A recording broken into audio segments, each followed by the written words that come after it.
iPhone 13 on us for every customer. Current, new, everyone. To show the love.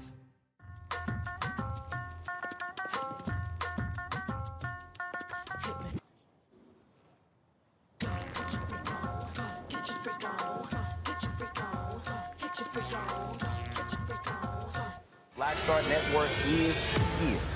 Hold no punches! I'm real revolutionary right now. Support this man, Black Media. He makes sure that our stories are told.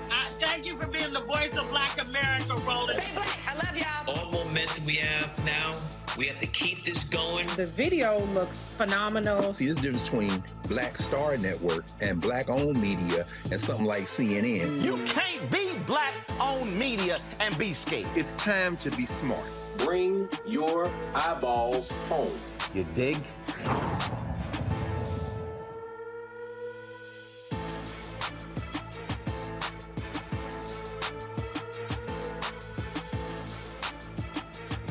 Today is Tuesday, June 21st, 2022. Coming up on Roland Martin Unfiltered, streaming live on the Black Star Network. Shocking and stunning testimony today at the January 6th committee where two black women testified how the thugs who support Donald Trump made their lives a living hell. Wait until we show you what they had to say. Also, a prominent Republican in Arizona, the House Speaker, refutes the lies of Donald Trump and makes it clear that he simply has not been telling the truth. Lies and all sort of other things from the thug-in-chief, Donald Trump. We'll break it all down on today's show. Also coming on today's show, folks, shocking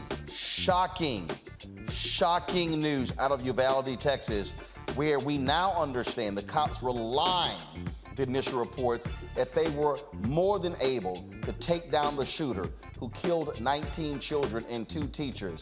They had the guns, they had the body armor, but the commander on the scene was grossly negligent in his leadership. Wait until we show you what a hearing in Texas revealed. Also, on today's show, last week, President Joe Biden signed an executive order extending protection for folks who are LGBT. The question is, what about African Americans who are LGBT? Do they believe that they are getting the kind of focus that is necessary? We'll talk with several folks of that community on the show. And Black-owned puzzle company. That's right. Black folks, we do puzzles too. We'll feature them in our Marketplace segment. Folks, it is time to bring the funk on Roland Martin Unfiltered right here on the Black Star Network. Let's go. He's got it. Whatever the miss, he's on it. Whatever it is, he's got the scoop, the fact, the find. And when it breaks, he's right on time and it's rolling. Best believe he's knowing. Putting it down from sports to news to politics. With entertainment just for kicks, he's rolling. It's on go, roll, y'all.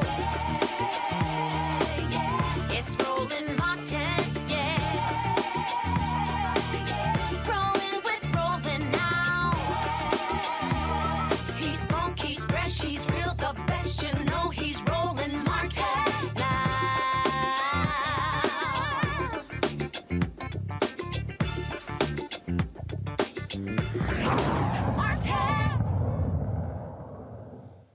Folks, Donald Trump's big election lie is based upon the turnout of black people.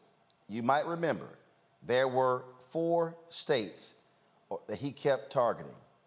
He was talking about Fulton County, Atlanta in Georgia, Philadelphia in Pennsylvania, Milwaukee in Wisconsin, Detroit in Michigan. That's who Donald Trump kept targeting. He kept focusing. He was focusing on black people. Him and his supporters put the names and information out of 2 black women, suggesting they somehow were rigging the election. Those women, Shay and Ruby Moss, both testified today before the January 6th Select Committee. And folks, their testimony was shocking. It was harrowing. They described how Trump and his team has made their lives a living hell, where they literally don't even want their names called out loud out of fear that they are going to be targeted. We're going to show you some of that testimony today, and trust me, when you hear this, you will understand why black people, we knew that Donald Trump had no business being in the Oval Office. Hashtag, we tried to tell you. And had America listened to black people, these black women would not have had to endure what they did in the wake of the 2020 election. Here is some of their testimony. Ms. Moss, how has this experience of being targeted by the former president and his allies affected your life? It's turned my life upside down. I no longer give out my business card. I don't transfer calls. I don't want anyone knowing my name. I don't want to go anywhere with my mom because she might yell my name out over the grocery aisle or something. I don't go to the grocery store at all. I haven't been anywhere at all. I've gained about 60 pounds. I just don't do nothing anymore. I don't want to go anywhere. I second guess everything that I do. It's affecting my life in a major way, in every way. All because of lies. For me doing my job, same thing I've been doing forever.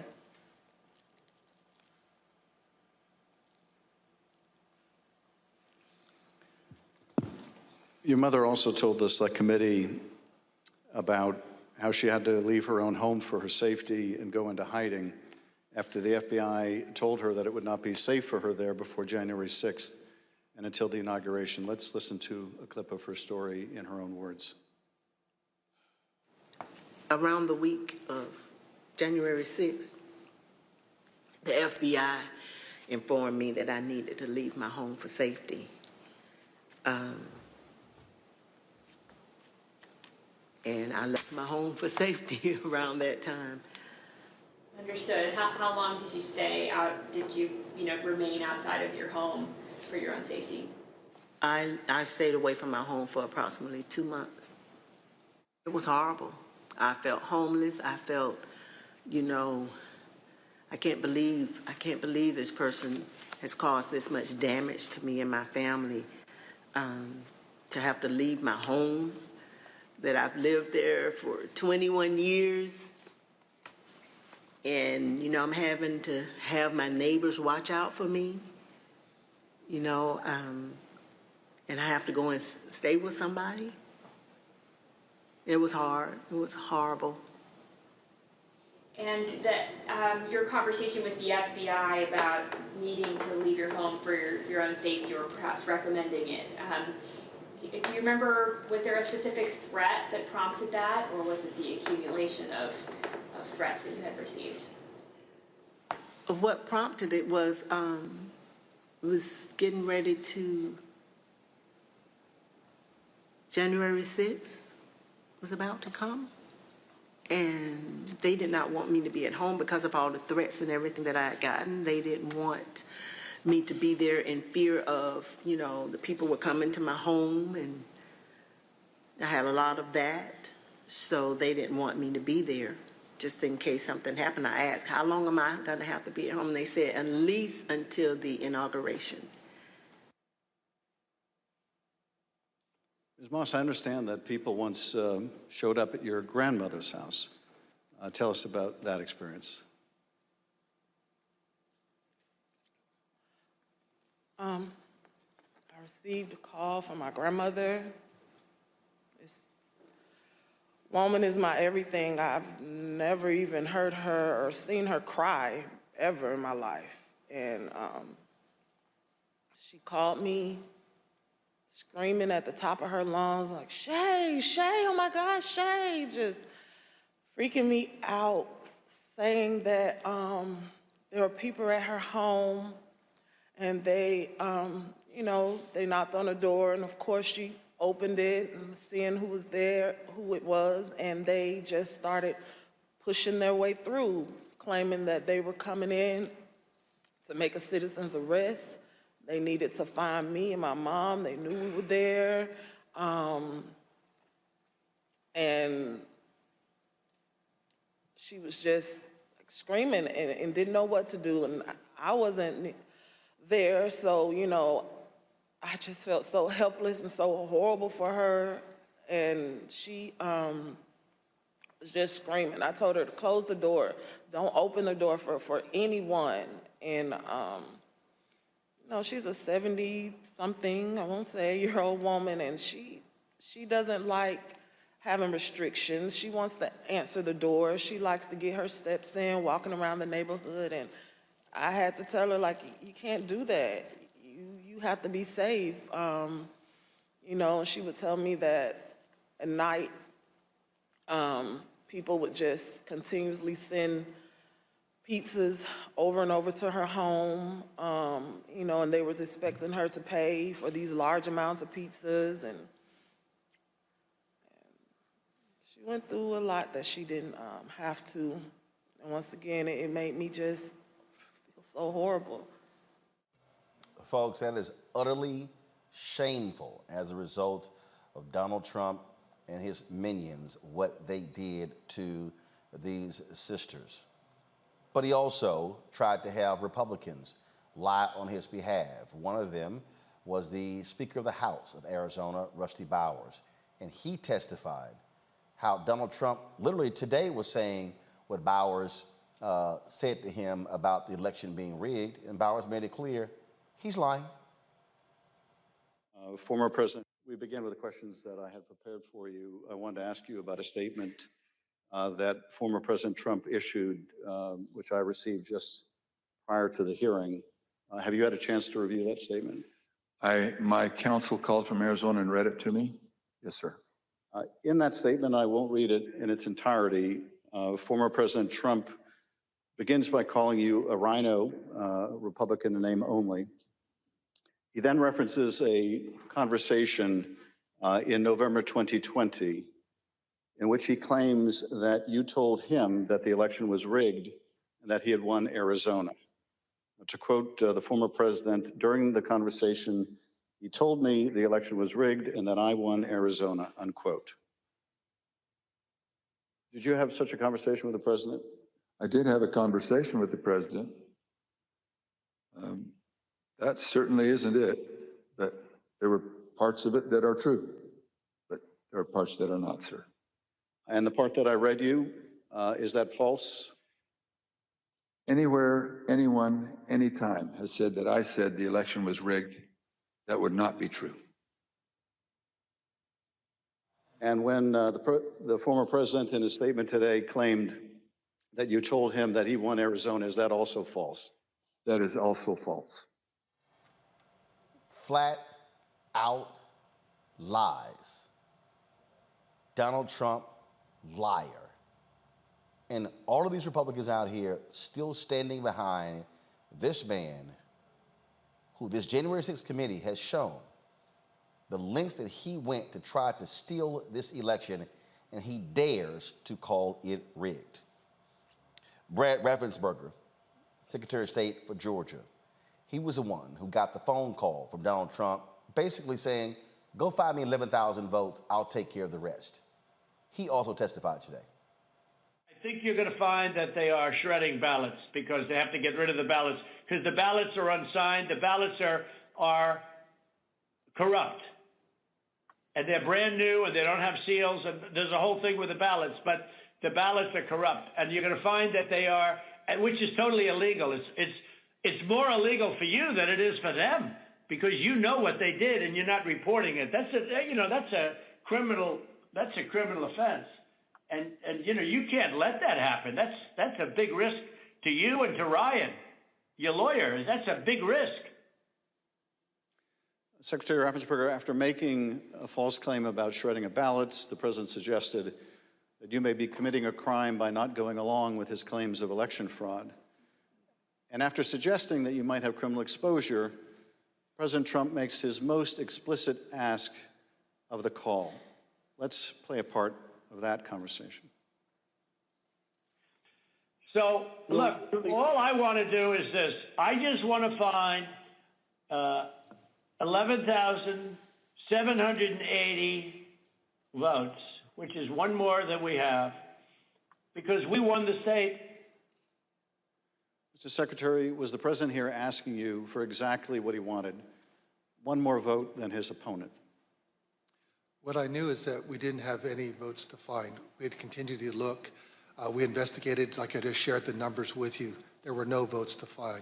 That was an accurate count that had been certified. And as our general counsel said, there was no shredding of ballots. Mr. Secretary, after making this request, the president then goes back to the danger of having you deny these allegations of fraud. Let's listen to that part of the clip. And I watched you this morning, and you said, well, there was no criminality, but I mean, all of this stuff is very dangerous stuff. When you talk about no criminality, I think it's very dangerous for you to say that. Secretary Raffensperger, you wrote about this in your book, and you said, quote, I felt then and still believe today that this was a threat. Others obviously thought so too, because some of Trump's more radical followers have responded as if it was their duty to carry out this threat. Please tell us what you, your wife, even your daughter-in-law experienced regarding threats from Trump's more radical followers. Well, after the election, my email, my cell phone was doxxed, and so I was getting texts all over the country, and then eventually my wife started getting the text, and hers typically came in as sexualized texts, which were disgusting. You have to understand that Trish and I, we met in high school, and we've been married over 40 years now, and so they started going after her, I think, just to probably put pressure on me. Why don't you just quit, walk away?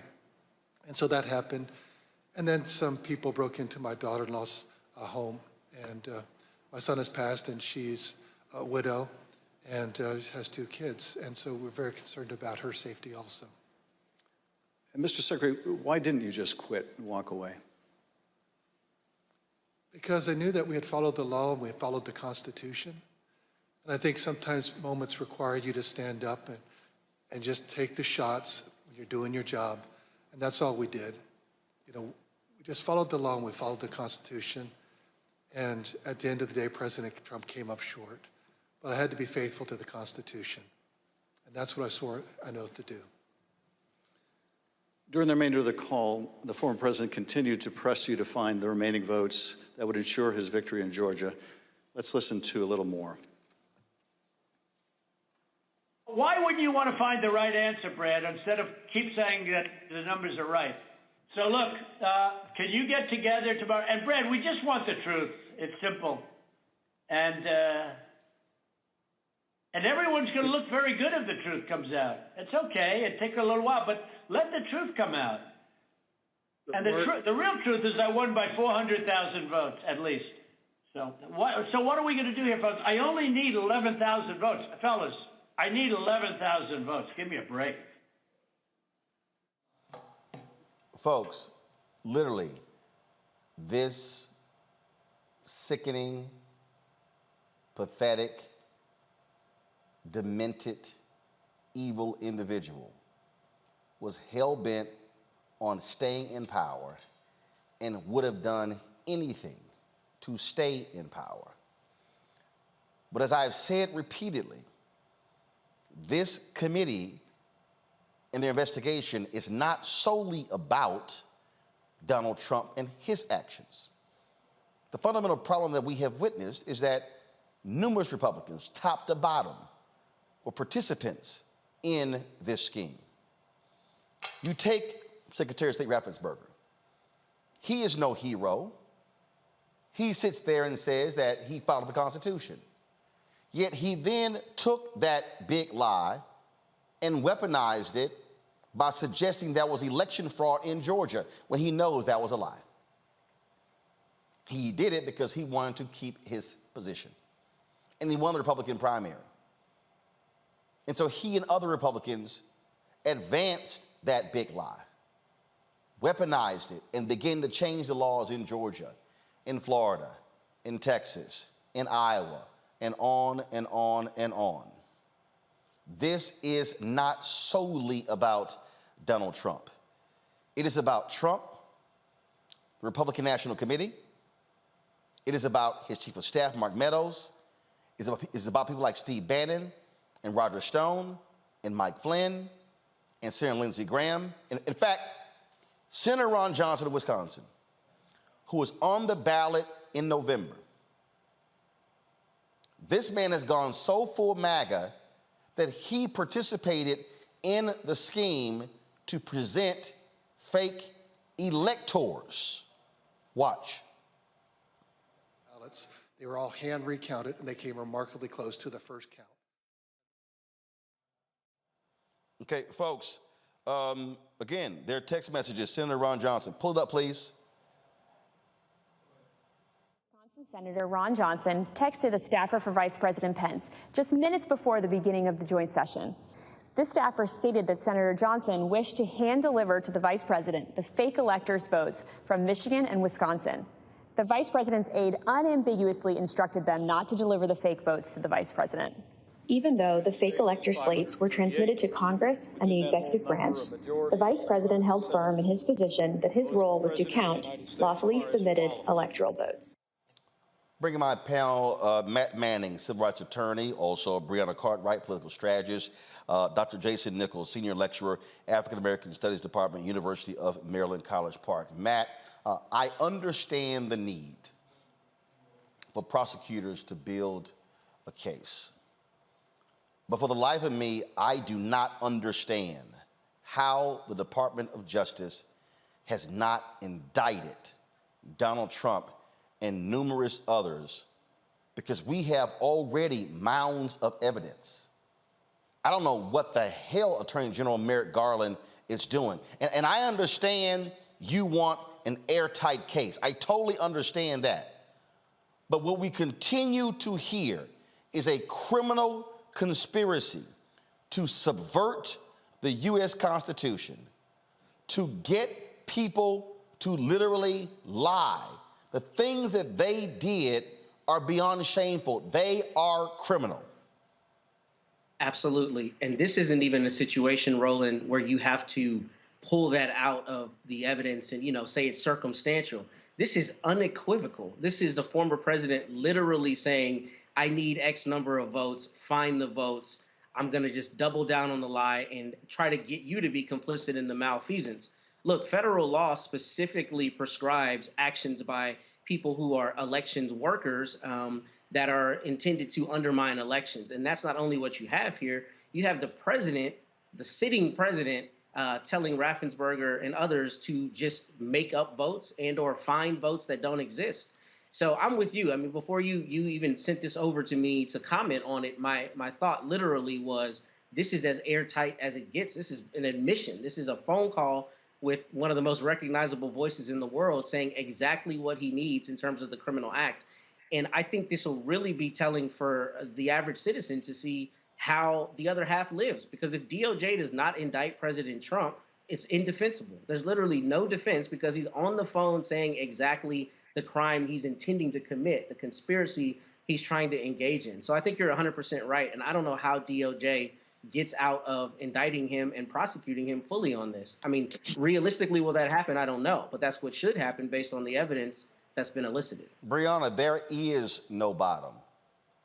It was Senator Susan Collins who said that she felt that Trump learned his lesson from the first impeachment.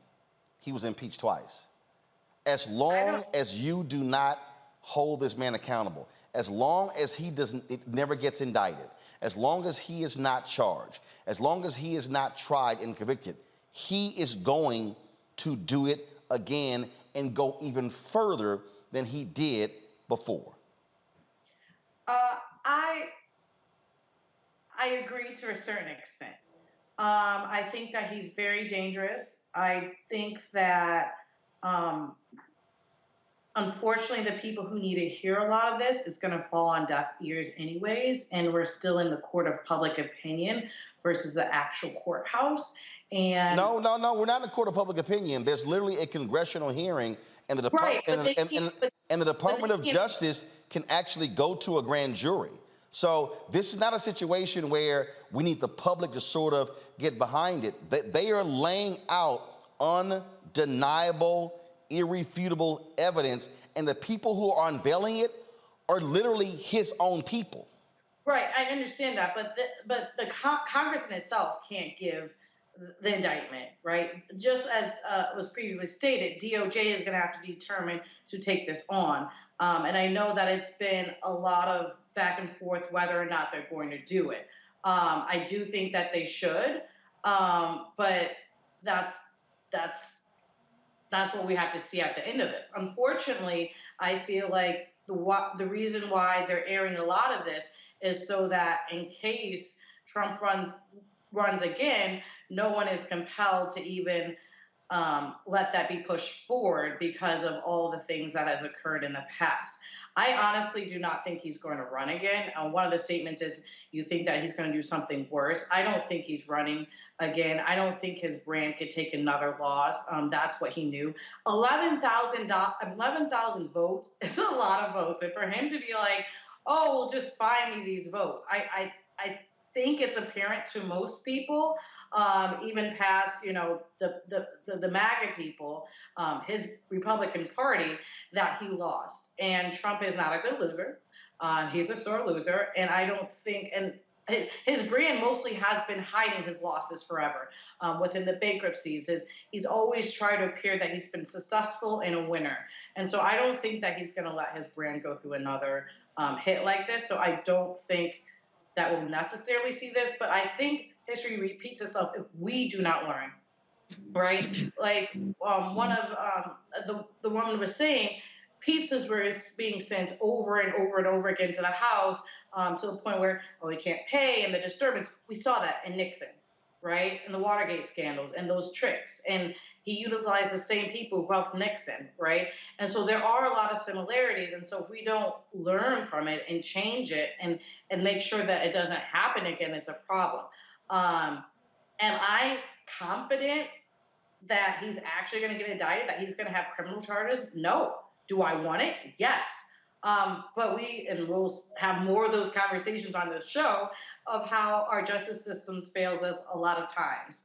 And so we'll see what comes from this.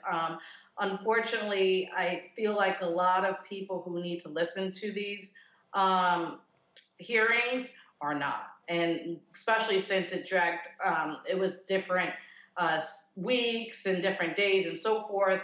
I don't know if everyone is obtaining all the information they need from it, but hopefully it does something for our country. Jason, we're way beyond the brand. The fact of the matter is he's running. I mean, so let's not look, Breonna, that is falling for the same thing we did before. There are people who were saying in 16, oh no, he's not going to run. He's not going to run. No way. Not going to run. We know DeSantis is running, and I don't think DeSantis will run against his favorite boy. No, I disagree. Because here's the deal. I think you're absolutely wrong. Because first of all, people are seeing an opening. But his ego, Jason, is so substantial. And he wants to bury anyone. He doesn't care about the Republican Party. He will blow it up entirely because everything is about him. That's the reality. Absolutely. I got to say, with all due respect to your other guests, I have to disagree. I think his ego is exactly what's going to make him run, particularly knowing that Joe Biden is vulnerable right now. He's going to run. Now, where I would probably agree with your other guest is that I think that he is vulnerable to lose in a primary to DeSantis. I think DeSantis can beat him in a primary. He's fought all the right culture war battles. He's extremely popular in Florida, which is an important state. I think that's very possible. But I think Donald Trump is going to run. There's no question about that. The one thing that I will say is that I think, the person that's going to take the fall for this, I don't think they're going to indict Trump. I really don't think so. I think the person that's going to take the fall is John Eastman. He's going to be the one that probably takes the fall for all of this. and perhaps maybe Rudy Giuliani. But I think there's going to be a fall guy, and it won't be Donald Trump because DOJ is afraid to indict Donald Trump. Understandably so. His Twitter bully pulpit just caused these two black women to have to go into hiding. So I think that DOJ is like afraid of what we're seeing on Twitter and on Telegram and on Gab or whatever those other right-wing social media outlets are about civil war and violence and all that. And they are not going to go after Donald Trump. I also think it's really important, and I'm glad you brought up Ron Johnson, because Ron Johnson, people forget, was on a hot mic and on camera saying there was nothing skewed about the results of the 2020 election. He admitted that there was nothing skewed about that election, that it was a free and fair election. He said that, but yet he still was part of this scheme, as was Andy Biggs, as was Mo Brooks, as with all these other guys, were part of this conspiracy because for some reason, and I don't really understand it, there is something about Donald Trump that makes grown men cower, that makes them so afraid. And I really don't understand whatever that quality is. You know, if he wanted to sell something, you know, and he had like a lecture series on how to make grown men cower, I might buy that. But that would be Why would you want to be a coward? Yeah, I mean, so I think, you know, Donald Trump, for some reason, is able to do that. But some of these people who are not heroes, as you stated, Roland, still stood tall on what they believed and what they knew was true. Not enough, but there were some, and that's why we are where we are with this hearing. Here's the issue that I have here, Matt. And I do believe that there is this fear, if you will, this reluctance to indict him. Oh, because how will his people respond? Oh, this is going to tear the country apart. I'm sorry. If you broke the law, you broke the law. If you were engaged in criminal conduct, that's what you were engaged in. If you, Matt Manning, a civil rights attorney, was engaged in criminal conduct in an election, there would be no hesitancy by the U.S. attorney to indict you and to try to put you in jail and put you in prison. So I don't understand what this fear is, because to me, the greater fear is that these people are running individuals for secretaries of state, for elections administrator. They are literally being put in positions of power where they can steal elections. Right now in New Mexico, a Republican refuses to certify the results of the Democratic nominee for Secretary of State, alleging voter fraud, and it's all BS. These people are carrying the tiki torches for Donald Trump. These people are executing a game plan as we speak to literally do in the future what he tried to do on January 6th.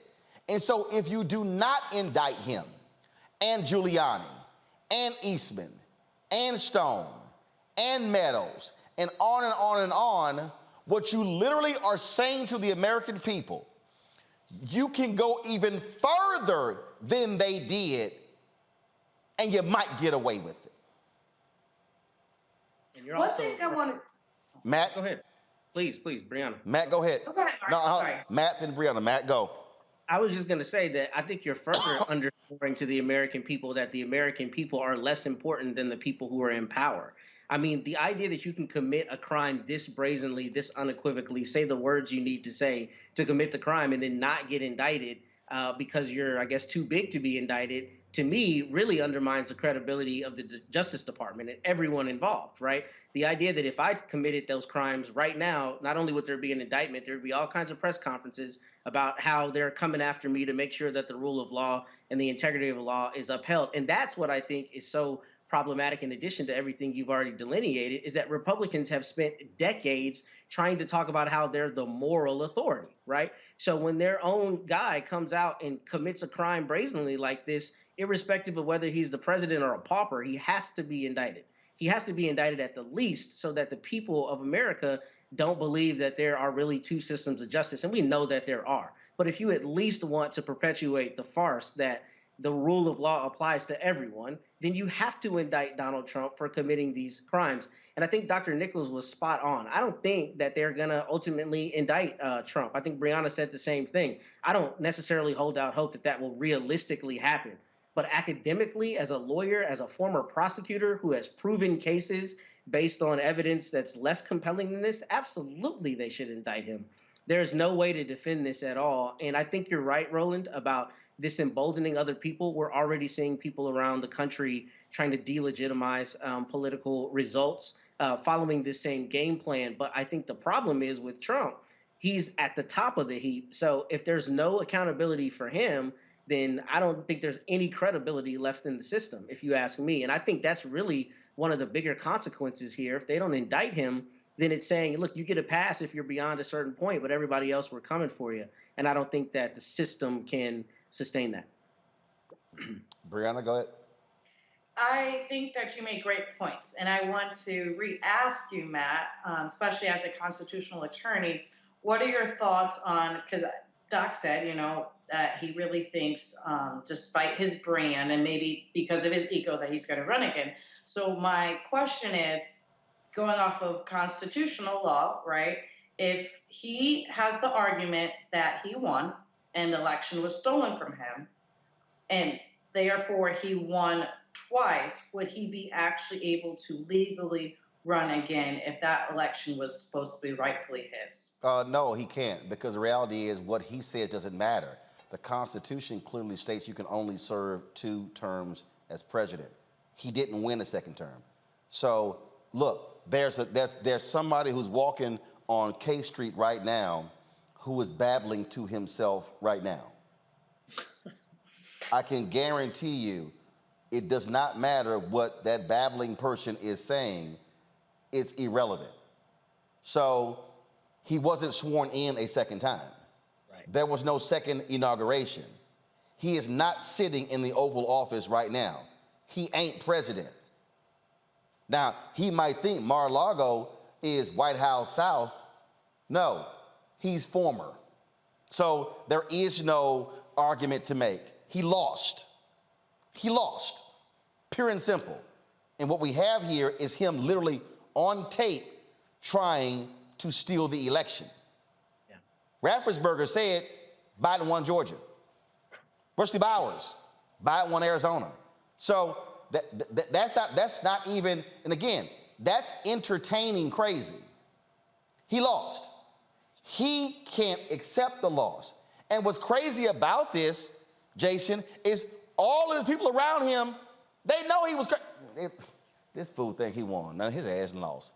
But because they care about power, they were willing to go along with it because it might have succeeded. That, to me, Jason, that's why I'm not giving Mike Pence no medals.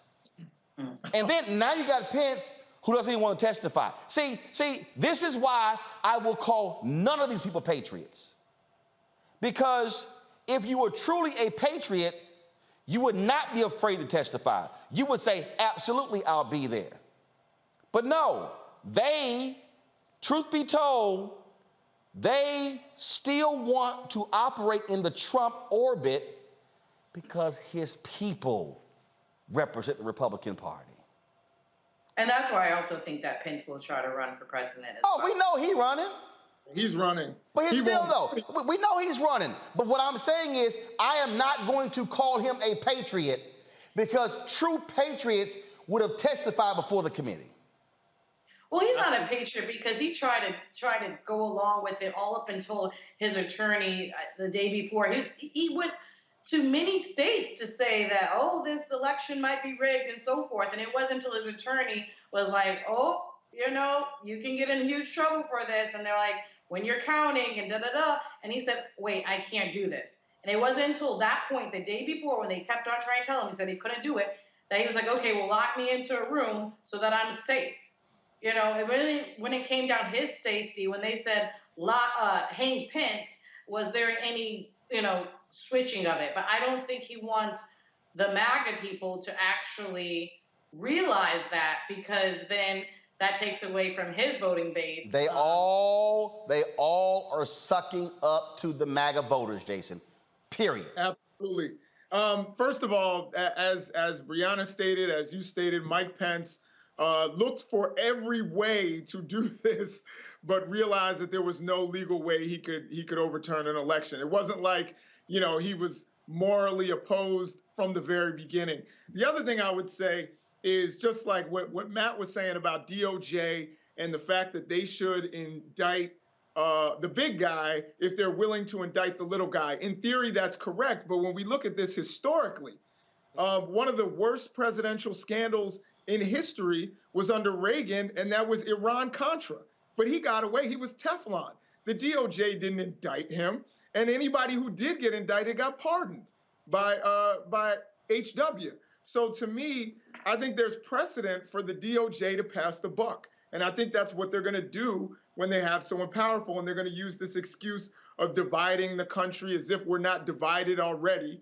And they're going to, you know, pass the buck on that. So I think none of these guys are heroic. Some of them, like Bill Barr, literally sucked up to Trump in his resignation letter, you know, and still says he might vote for Trump again. No. He did not say might.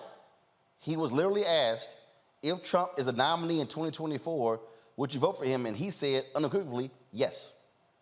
Yeah, I mean, yes. So that's why I'm not, the fact that all of these people will still say, if he gets a nomination, I'm voting for him, they care about power, not party, not Can I say one principle. last thing? Yeah, well, let me just say one last thing. I went up, and just like everybody else, I watched two brave, average black women from Atlanta, Georgia, sit there and testify, despite getting threats against their lives, threats against their family. And Roland, you know me, and you know the places that I go into, and you probably are aware of the threats that I get. I get really afraid when it's threats against my family. It's totally different. You know, threats against yourself, you know, is one thing. Threats against your family is another thing. And her grandmother was being threatened. And yet, Pat Cipollone is scared to go up there and testify, who probably has a whole lot more resources than Shay and Lady Ruby. But yet, Pat Cipollone won't go up there. Bill Stepien found a way to sidestep going in front of the committee live. There are a lot of people out there that need to look at those sisters and get some guts. Let me say this before I go to break. And I need to, for everybody who's listening to me, I need you to listen very intently what I'm saying. I started this whole thing off saying Donald Trump specifically targeted black people. When he called out 4 places, he was talking about Atlanta, Fulton County, Philadelphia, Detroit, Milwaukee. Let me remind all of y'all that he paid for a partial recount in Wisconsin, only in Milwaukee. Republicans said in Michigan, let's count all the ballots in Michigan except Detroit. And so, Black America, don't lose sight of why January 6th took place. January 6th took place because you turned out in massive numbers and voted against him in Michigan, and you elected Senator Gary Peters over the black Republican John James. You turned out in Pennsylvania and elected Biden. You turned out in Georgia and won that state for Biden-Harris, and now Senator Raphael Warnock and Senator John Ossoff. And you voted in mass numbers in Wisconsin, and that's how he lost in Milwaukee. And so the Democratic primary is coming up. The person leading the polls, Lieutenant Governor Mandela Barnes. If he wins the Democratic nomination, who is he going to be opposing in November in Wisconsin? That same liar, Senator Ron Johnson. So when I listen to all these black people say, hey, you know what, I'm sitting this one out. No. You can't sit it out, because if you sit it out and Ron Johnson comes back and wins, and Oz wins in Pennsylvania, and the guy running against Beasley wins, they are further empowered, and I can guarantee you, and I'll put 10 grand on it, they will do whatever Donald Trump wants. Don't be fooled. Got to go to a break. You're watching Roland Martin Unfiltered on the Black Star Network.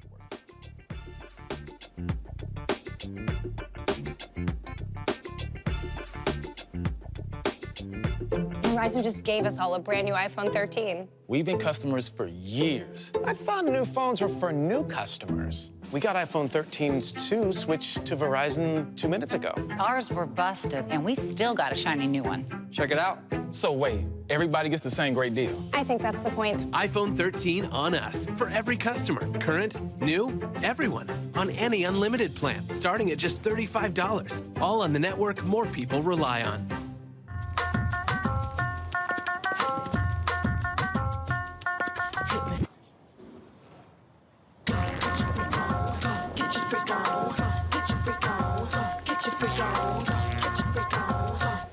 On the next A Balanced Life with Dr. Jackie, we're talking all things mental health and how helping others can help you. We all have moments where we have struggles, and on this week's show, our guests demonstrate how helping others can also help you. Why you should never stop giving and serving others on the next A Balanced Life here on Black Star Network. Love our new Alexa. It's a Buick. Yeah, Alexa. Buick. Alexa. It's a Buick. It's an Alexa. It's a Buick. It's an Alexa. Coach, that's a Buick. That's an Alexa. The Buick Enclave with available Alexa built in. We're all impacted by the culture, whether we know it or not. From politics to music and entertainment, it's a huge part of our lives, and we're going to talk about it every day right here on The Culture with me, Faraji Muhammad, only on the Black Star Network. How about sushi? I just had sushi for lunch yesterday. How about tacos? Automatic emergency braking, one of 6 advanced safety features standard on every 2022 Chevy Equinox. Find new technology. Find new roads. Chevrolet. Hi, I'm Anthony Brown from Anthony Brown and Group Therapy. Hi, I'm BB Winans. Hey, I'm Donnie Simpson. What's up? I'm Lance Gross, and you're watching Roland Martin Unfiltered.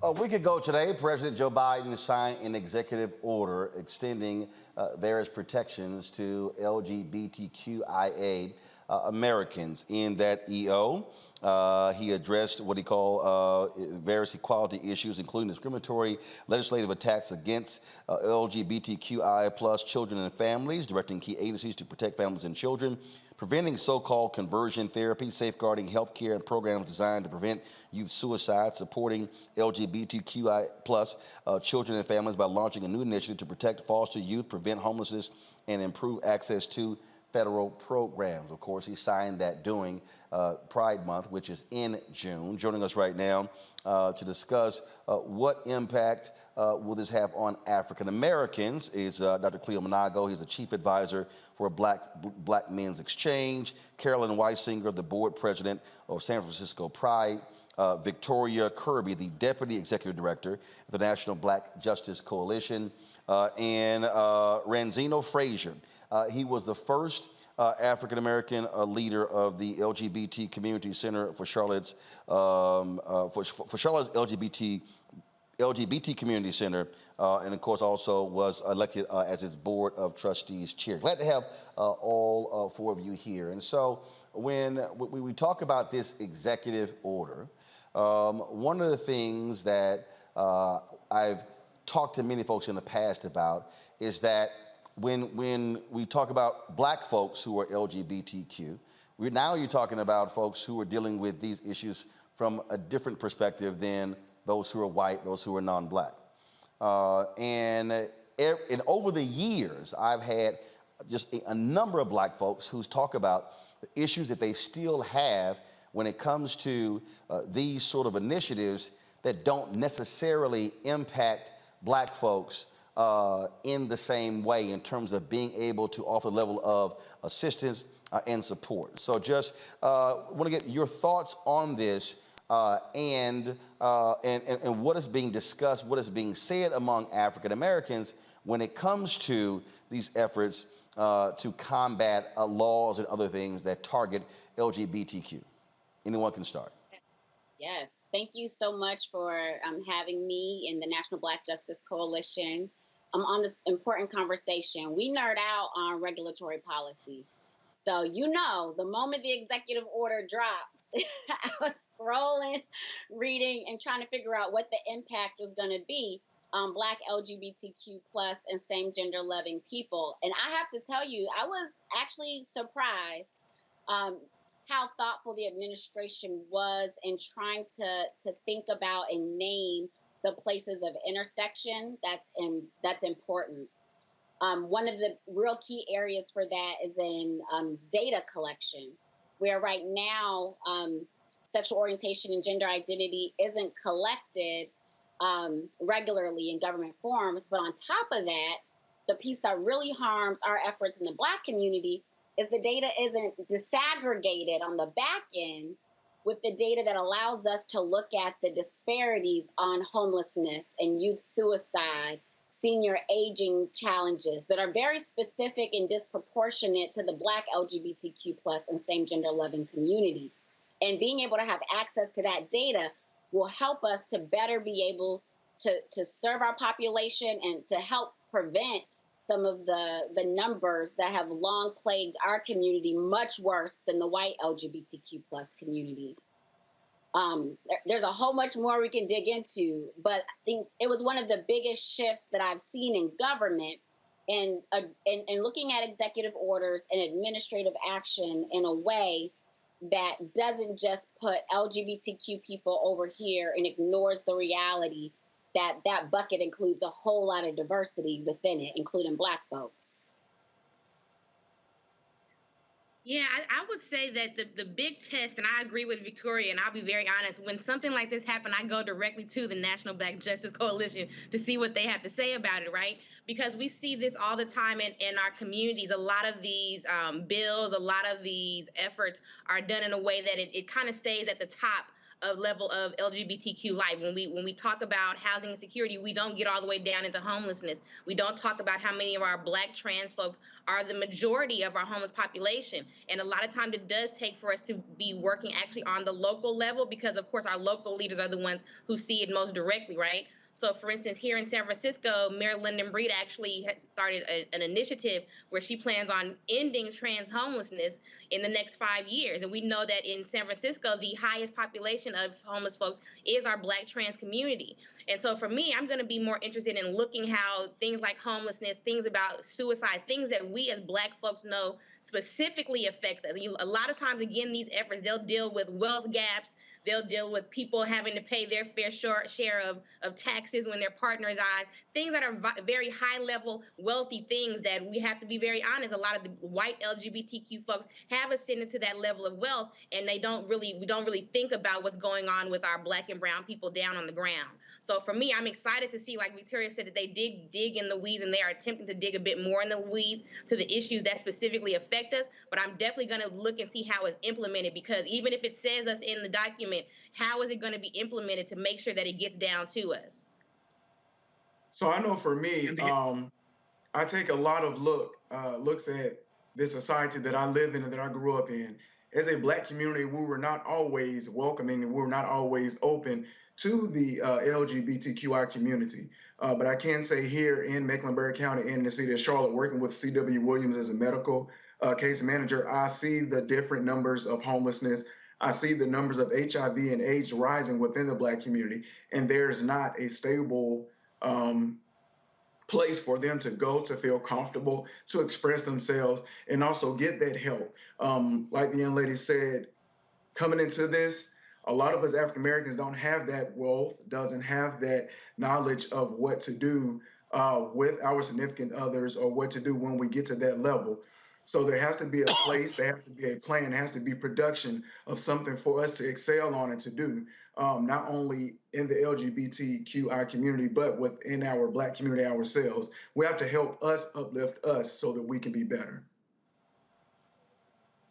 I think it's important to look at the fact that the white gay community who runs the LGBTQ politic and community has had lots of wins. It's won having same-sex marriage be legal in this country. It's one in terms of being a community that went from ground zero for HIV transmission to ground zero for HIV prevention in terms of being so successful. And now they successfully made the transgender issue part of everything you talk about, from soup to puppies. The issue of transgender might come up because they have put it central to the conversation in this country. But the reason I mention those successes is because the HIV problem in the Black community is still disproportionate. Black people have not benefited from these white gay community wins. I also looked at the executive order and looked closely, and I'm not surprised. I mean, ever since they got Barney Frank in Congress, and when they started having successes on HIV and getting this country to pay attention to them, they've been very, very, very successful at moving themselves into mainstream and becoming one of the most powerful communities in this country. But Black people overall have not benefited from that. And the HIV industry is one of the great ways in which to measure that, because we're still back in 1990 stats. So I think it's important to look at the fact that this is good in terms of the fact that this community, including white gays, was once an extremely oppressed community, being killed in the military, losing their jobs, being harassed by the police. There was some very similar phenomena happening between gay identified or homosexual people in this country and Black people, but white gays stopped that. I think Black people can learn from this, because homosexuals are supposedly 10% of the population. When it comes to people of communities, Black people are supposedly 12 to 13%. We could have these kind of wins too. There could be an executive order on advancing the defense, protection, life, and autonomy of African American or Black individuals, and not just gays, queers, and the people identify as such getting this executive order. It shows the power of Joe Biden as well. If he did have the imagination enough to come up with an executive order himself to make it difficult to kill people and get away with it. Black people, in this instance, who keep on getting killed, and on occasion, the murderer is found guilty. On most times, they're not. So I'll close this by saying and reiterating that Black people can learn from this, learn the power of focus, of steadfastness, of being on the same page, on holding people in power accountable, like we did not do when Barack Obama was president. As a result of the white gay machine, he was put on the cover of Newsweek as the first gay president. That's how powerful they are. And they're supposedly a minority group. Black people, if we stayed focused, if we had critical analysis and made sure that our issues were on the table and that we showed up and that we were more unified, because I won't get into that on this show except to say that the same-gender loving bi-trans community is one of the most ununified communities in this country, which is why we can't have enough focus to make sure that we have to benefit what the white gay community has a benefit from. We have some internal work to do. That's a residual effect of having been slaves, et cetera, and all the unresolved trauma that is what was exacerbated when people was messing with folks of being sexual and gender minorities as well. But all that to say is that this is nice on a structural level, predominantly for white gays, but like with HIV, like with same-sex marriage and other things that they've put on the table to win, Black folks have not won in terms of equity. So I'll put this question to the four of you. Do you have, to Cleo's point, do you have the type of partnerships, do you have the type of efforts working together among Black folks within this movement? That's a great question. And I think there are two parts to it, right? So one piece, just pulling a little bit on what Dr. Cleo said, and just gotta say, when we talk about same-gender love, and that term was coined by Dr. Cleo, so gotta give credit where credit's due. I want to talk about this piece on regulatory policy and the reality that whether it's slavery, what happened afterwards, where we are today, the Black community, we got to get sharper on some of these opportunities, because President Biden did do an executive order on day one related to racial equity, also did one on voting, also did one on dealing with police accountability. But we also, part of the process is we as Black people have to then go to regulations.gov and put in our comments for what we want the government to then do. And then they do it, you know, or they hear feedback from folks who disagree and don't want them to do it a particular way. And so, you know, there were less than 1,000 comments that came in on an executive order that was about restructuring the entire federal government to deal with rooting out inequities based on race. And what I realized coming from, you know, being in an organization that straddles the LGBTQ movement and racial justice movements was that there was a lot less knowledge in Black space. And there's an opportunity for NBJC and other organizations to do more educating to make sure we have these opportunities, we hitting home runs and getting everything that they owe us. You know what I mean? Getting some of those changes put in. We're getting some of it in some of these subsequent executive orders that are coming out. But nah, it's not everything that we need.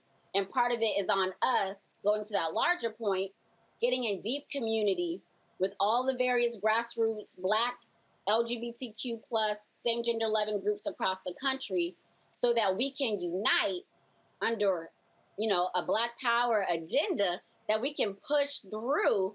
That's good, not just for our intersection of the Black community, but the whole Black community. When we say when the most marginalized among us get free, everybody get free, we mean that, right? And so if we mean it, it means we have to move like that. And we have an opportunity to do it different. But that window's going to close, because the segment before was just talking about what's going to happen after these midterms, and then what's going to happen with the presidential election in 2024. And so, yes, I hope our people show up and show out.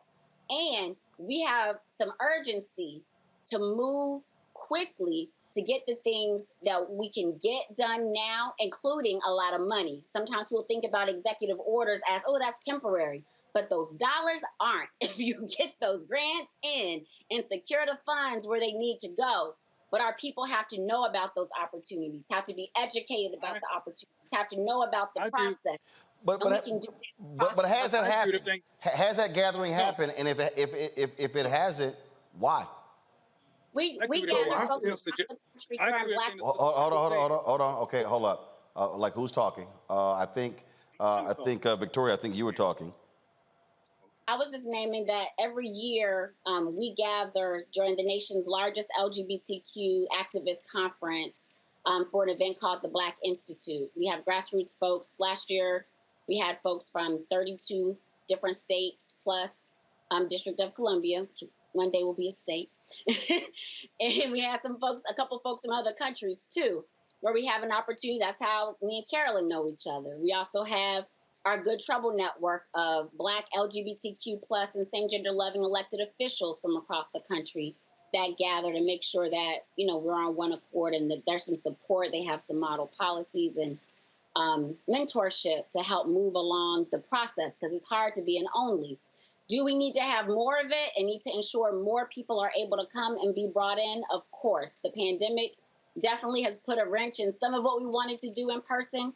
But we're going to continue to identify opportunities for us to bring our folks together, if it's via virtual spaces or in person, if it's during the Congressional Black Caucus weekend, whatever opportunities we have, we want to make sure that where Black LGBTQ+ folks are gathered, that we're in the midst. I think it was Carolyn, then it was Cleo. Go ahead. Yeah, and I was going to actually go to something that Dr. Cleo said about, you know, how we don't harness that power. And Victoria kind of hinted on it as well. We are not in the deep collective as we should be. I mean, there are so many people across this nation that are doing this work, and most of us don't know it. You know, my good friend Imani Rupert Gordon is a Black woman who is the first Black woman, I believe, executive director of the National Center of Lesbian Rights. So her job is literally every day to be filing these briefs and suing for these laws. And most people don't know that there's a Black woman that's doing that. You know, one of the most powerful Black trans women here in the Bay Area is Aria Saeed, who's running the Transgender Cultural District, the only city demanded cultural district, trans cultural district in the nation. But we don't have these conversations, even though we do, like Victoria said, we go to the Good Trouble Network when we're together at Equality, when we're at Victory, we're all these places, we make sure that we get together, but we don't have the collective thing like they had back in, what was that, 69 or wherever they had the Black caucus meeting. We don't have that thing. And I think that yes, and Black LGBTQ folks, because we are so marginalized in all of these places, we need desperately to get together because we need a better bench of elected officials. I mean, I'm running for office here in El Cerrito. I believe I'll be one of 5 Black stud, butch, whatever you want to call us today, people who are actually in elected office. We don't have a bench of elected officials to actually, make sure we're implementing these laws. We have a broader list of legislative aides and people who are working for elected officials, but we don't know who they are. We don't have a good collective of who the grassroots workers are. So we need that so we can harness that power. We don't have an HRC or anything such as that, and we need that to make sure that we're putting those ideas together and being on the same page. Cleo. If we have that, we can get on the road to it. Cleo? Well, MPJC is interested in for sure helping to build towards that, and we want anyone who's open to doing the work with us to hit me up. You can go to mbjc.org, fill out the contact form. As Deputy Executive Director, that's a big part of my portfolio, and the work that we want to be able to grow out is going to take some time. But for folks who are listening to this, watching this, and you say you're ready for a change, you're ready for a different space, ready to kick it back to some of the collectiveness that we once had, the time is now. Like I said, the clock is running out. So, hopefully we're going to get it reset, right? Get some more time. But in the midst, we do need to act urgently. Cleo, go. Roland, your initial question was, if I heard it correctly, was, are we unified? Are we working together? Yes. The answer is no. LGBTQ, et cetera, not the SGL part, but the LGBTQ part is ran by white folks. And white folks tend to put Black people in power or in front of the camera who they feel comfortable with, who are typically in very intimate relationships, including personal interests with them. And they look Black because they are Black, but they are very much involved or indoctrinated into whiteness. And for example, the majority of the people in this country who have name recognition in the press, in the media, who are gay identified, majority of them are spending most of the time in white culture, in white context, and they have hardly anything to say in demonstrative ways to the Black community, and they're not about Black power, at least in terms of how they articulate anything at all. It's all about LGBTQ, as if whites need them, because whites don't. They're quite powerful, and they take good care of that community. But I think it's important to reiterate that it's not unified. It's fragmented. White racism and blackface has helped to fragment it. A lot of the meetings that are put together under LGBTQ, again, are facilitated by white accommodating Black people who are not affirming of Black people. As a matter of fact, back in the day of HIV Holocaust, the majority of people that got resources to serve Black people were Black men who wouldn't touch Black people with a 10-foot pole. And it didn't work, which is why it was such a disaster. We need Black people who love Black people in charge of this work so people can have resonance and feel attracted beyond bougie people or people who are not connected to the Black community, having little events that only attract them.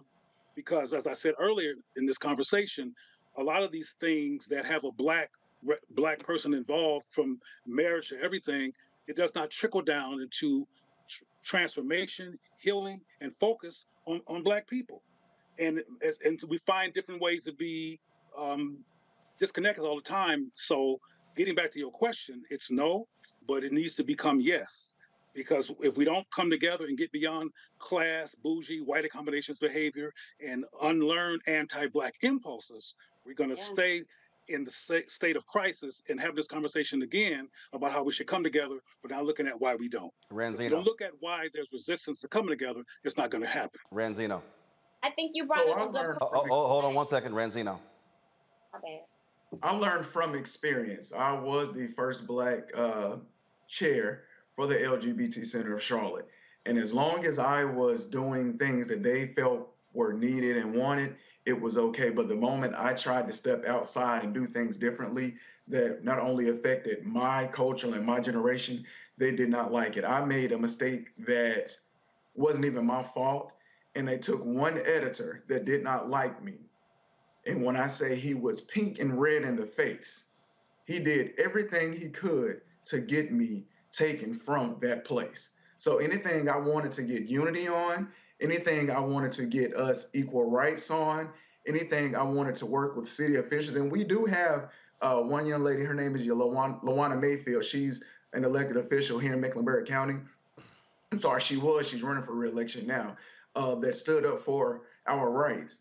But at the same time, he did everything that he could to get me out of that place. And now it's at a place to where there is no LGBT Center of Charlotte.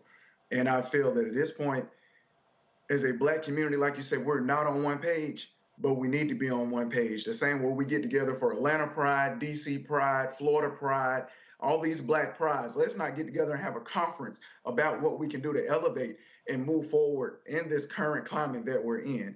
Because as a Black culture, it's more than clubs, it's more than parties, it's more than drinking. We're representing a nation of people that have worked hard, that have put a lot of weight and a lot of issues on their back for us to not get pulled back 10 steps.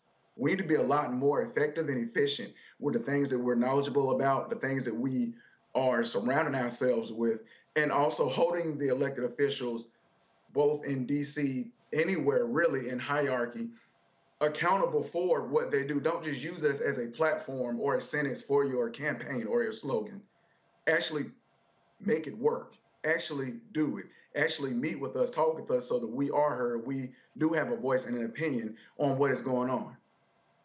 All right, folks. Well, anti-Blackness and self-hate and white accommodationist tendencies is a problem in the so-called LGBTQ community. And that's why this community could only witness this executive order like they've witnessed HIV progress and not be a part of it, because we have yet to have enough people who really care about Black people fearlessly in leadership in these contexts, particularly when it comes to policy and important decision-making.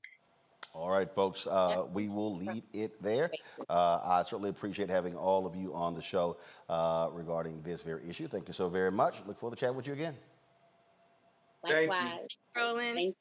All right, folks, when we come back on Roland Martin Unfiltered, our Black and Missing, our HBCU Connect segment, we'll also talk about our Marketplace segment as well. Lots more to discuss. If you're watching on YouTube and Facebook, be sure to hit the like button, folks. We should easily be at more than 1,000 likes on both of those platforms. We also want you to download our Black Star Network app. We had more than 40,000 downloads. We want to hit 50,000 downloads. You can do so by downloading on your Apple phone, Android phone, Apple TV, Android TV, Roku, Amazon Fire TV, Xbox One, and Samsung Smart TV. You can also, of course, support us with your resources. Our Bring the Funk fan club, every dollar you give goes to support this show and what we do. And so you can please contribute via check and money order to P.O. Box 57196, Washington, D.C. 20037-0196. Cash App is $RM Unfiltered. PayPal is R Martin Unfiltered. Venmo is RM Unfiltered.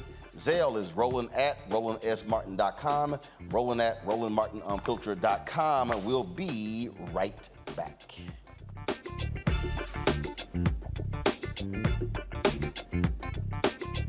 Love our new Alexa. It's a Buick. Yeah, Alexa. Buick. Alexa. It's a Buick. It's an Alexa. It's a Buick.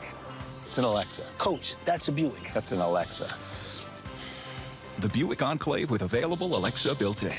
On a Next A Balanced Life with Dr. Jackie, we're talking all things mental health and how helping others can help you. We all have moments where we have struggles, and on this week's show, our guests demonstrate how helping others can also help you. Why you should never stop giving and serving others on a Next A Balanced Life here on Black Star Network. How about sushi? I just had sushi for lunch yesterday. How about tacos? Automatic emergency braking, one of 6 advanced safety features standard on every 2022 Chevy Equinox. Find new technology. Find new roads. Chevrolet. Hey, everybody, it's your man, Fred Hammond. I'm Deion Cole, and you're watching Roland Martin Unfiltered. Stay woke.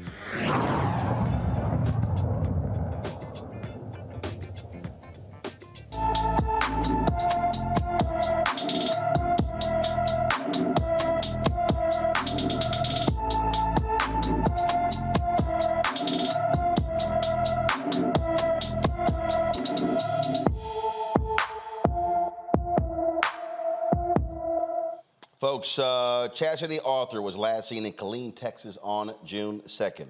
The 23-year-old is 5 feet 2 inches tall, weighs 102 pounds, with black hair and brown eyes. When Chastity disappeared, she wore red or pink flowered tights, a black sports bra, and sandals. She has a large tattoo on her left thigh, and her mother's name is Darhonda. It's tattooed on her stomach. Chastity suffers from certain mental health disorders that require medication. Anyone with information about Chastity Arthur's whereabouts should call the Killeen, Texas Police Department at 254-501-8800, 254-501-8800. Folks, in breaking news out of California, where a civil jury has found Bill Cosby liable for sexual assault of a 16-year-old girl. This story has been, now Bill Cosby was not actually attending the actual trial, but in this particular case, he was sued by a woman who said that when she was 16 years old, he assaulted her at the Playboy Mansion. That lawsuit went forward. The jury reached the decision, but they couldn't reach a decision on all matters, and so they continued their actual case. Now, of course, the jury also, again, Judy Huth said that she was assaulted by Cosby at the Playboy Mansion in 1975 during a deposition. Cosby said that he doesn't even remember meeting her, but they did produce this photo here of Cosby and Huth at the Playboy Mansion when she was 16 years old. The jury awarded her $500,000 in this particular case. And so we're waiting to hear from the Cosby team, and we would not be surprised if they are going to appeal that particular decision. Let's talk about Uvalde, Texas, folks. Shocking details that we're now discovering that the police in Uvalde, Texas, unlike what we were told initially, were literally in the school. They could have stopped the killer. They were armed with high-power weapons as well as body armor, yet the on-site commander did not give them the order to go in. 19 kids died. 2 adults were shot and killed as well. This is the Texas Department of Public Safety appearing today at a hearing in the state capitol. Listen to what he said. There's compelling evidence that the law enforcement response to the attack at Robb Elementary was an abject failure and antithetical to everything we've learned over the last 2 decades since the Columbine Massacre. 3 minutes after the subject entered the West Building, there was a sufficient number of armed officers wearing body armor to isolate, distract, and neutralize the subject. The only thing stopping a hallway of dedicated officers from entering room 111 and 112 was the on-scene commander, who decided to place the lives of officers before the lives of children. The officers had weapons, the children had none. The officers had body armor, the children had none. The officers had training, the subject had none. 1 hour, 14 minutes, and 8 seconds. That's how long the children waited and the teachers waited in rooms 111 to be rescued. And while they waited, the on-scene commander waited for a radio and rifles. Then he waited for shields. Then he waited for SWAT. Lastly, he waited for a key that was never needed. The post-Columbine doctrine is clear and compelling and unambiguous. Stop the killing, stop the dying. You can't do the former unless you can't do the latter unless you do the former. Certainly, some things were done well, and even very well. The teachers quickly implemented active shooter protocols prior to the subject gaining entry. In fact, one teacher was able to call 911 and report that before the subject entered the campus. Law enforcement officers were able to evacuate hundreds of children in a safe and orderly manner. The district attorney, Christina Mitchell, and her staff led tireless efforts to take care of the victims and their families in the aftermath. And Senator Gutierrez talked a little about victim identification and victim notification. That is always a priority after such a tragedy. Very difficult to do, and she did an outstanding job in trying to handle that situation, blending all the different resources from local, state, and federal agencies at the time. We were flat out lied to, J.C. Nichols. They talked about, they lauded these officers in the role that they played after.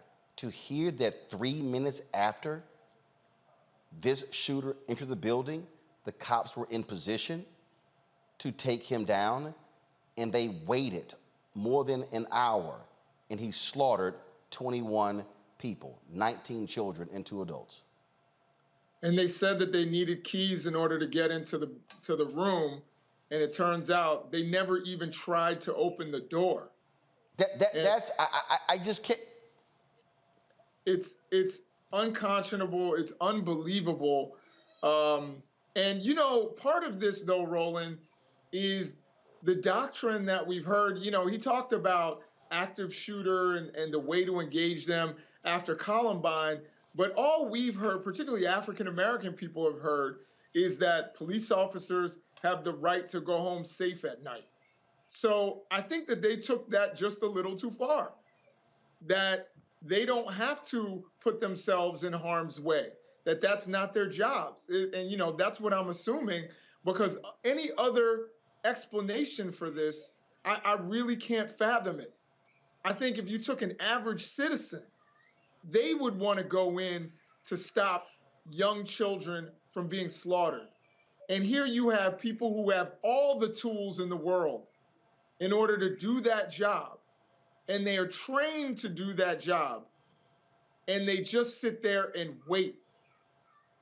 And, you know, they did evacuate children from other classrooms, but the children who were in danger, actively calling 911 as they were probably instructed by their parents, sat in there thinking perhaps someone would come to their rescue.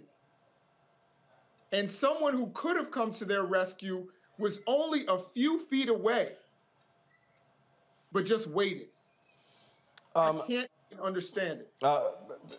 Breonna, Joe Rogan and this some dude named Tim Kennedy the other day blamed Black Lives Matter for what happened in Uvalde by saying that, the attacks on police has made them afraid, scared, that they've been berated. And then they try to say that the lack of military training for officers resulted in this, but there was literally a training a few weeks before this actually happened with the Uvalde cops.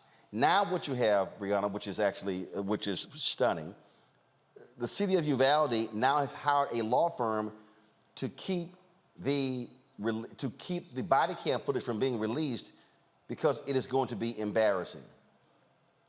I'm sorry, you're taxpayers. I'm sorry, we're taxpayers. The people fund you, and so you think you don't want to release it? They're afraid it's going to show the cowards, it's going to show how weak they were and how they were completely all over the map on that day.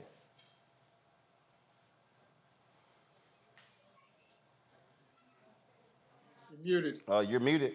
Can't hear you, Breonna.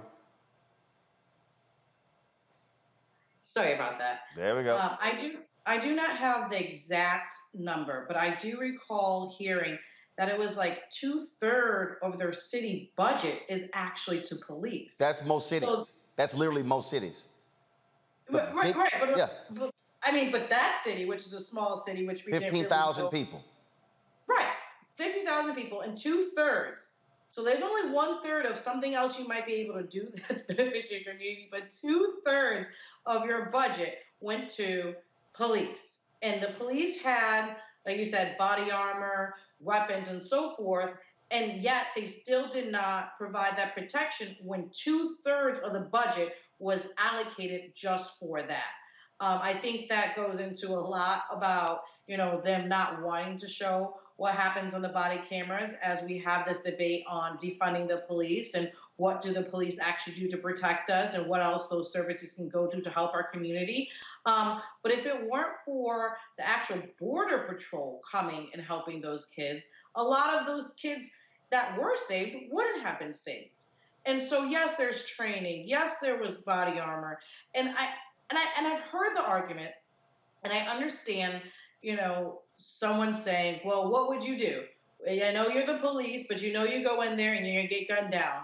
And so are you sacrificing your life, which you decided when you decided to take on that job and the oath, or you just know that there's going to be these little boys and girls who are being gunned down without any training and any protection. And so it just, as it goes on more and more, we see the sadness. I think at first the chief was opening up because, people were defending and saying, oh, well, we didn't know. And because of the new rules and, we don't know where the gunman is and we don't want to have him hurt this X, Y, and Z. There were so many more of them at this point than it was of one of them that they should be able to have figured something out quicker than 58 minutes.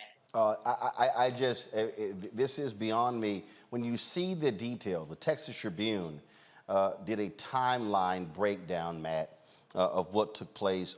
And it is unbelievable how there was a massive failure at every level. And here's the deal. Look, I get it. No, let's just be real clear. They say in church all the time, everybody want to meet Jesus, but nobody wants to die. I get it. You want to go home safe, but when you choose to put that badge and gun, it's called to protect and serve. Not you, the public. And this commander literally, I don't understand how the hell you call yourself a commander and you show up at the scene without a radio and then you give an interview and say it, and I didn't want a radio. What? This is, and now, Matt, for the city to now try to hire a law firm to keep the body camera footage from going public, that's even more pathetic. They do that to me all the time. I file those requests all the time, and they make it unnecessarily cumbersome. But if you would, Roland, I actually sent your producers the law. Ariel, would you pull up what I sent you, please, about the child endangerment statute in Texas? If you look at this section of the statute, look, prosecutors make arguments all the time. They make novel arguments, especially in novel situations. But I have racked my brain for weeks about how they can bring criminal indictments, and I think this might be the route. Because a person under Texas law commits an offense if he intentionally, knowingly, recklessly, or with criminal negligence by act or omission engages in conduct that places a child younger than 15 years in imminent danger of death, bodily injury, or physical or mental impairment. Here's the thing, Roland.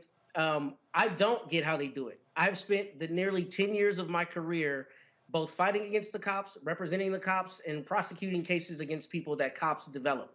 And you know what most of the time you see with cops? You see that they want this exact situation.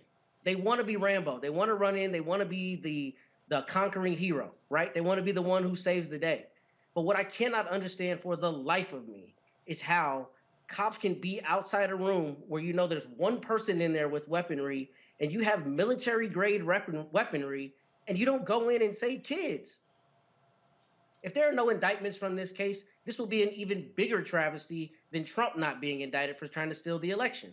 Because we're talking about the most defenseless population.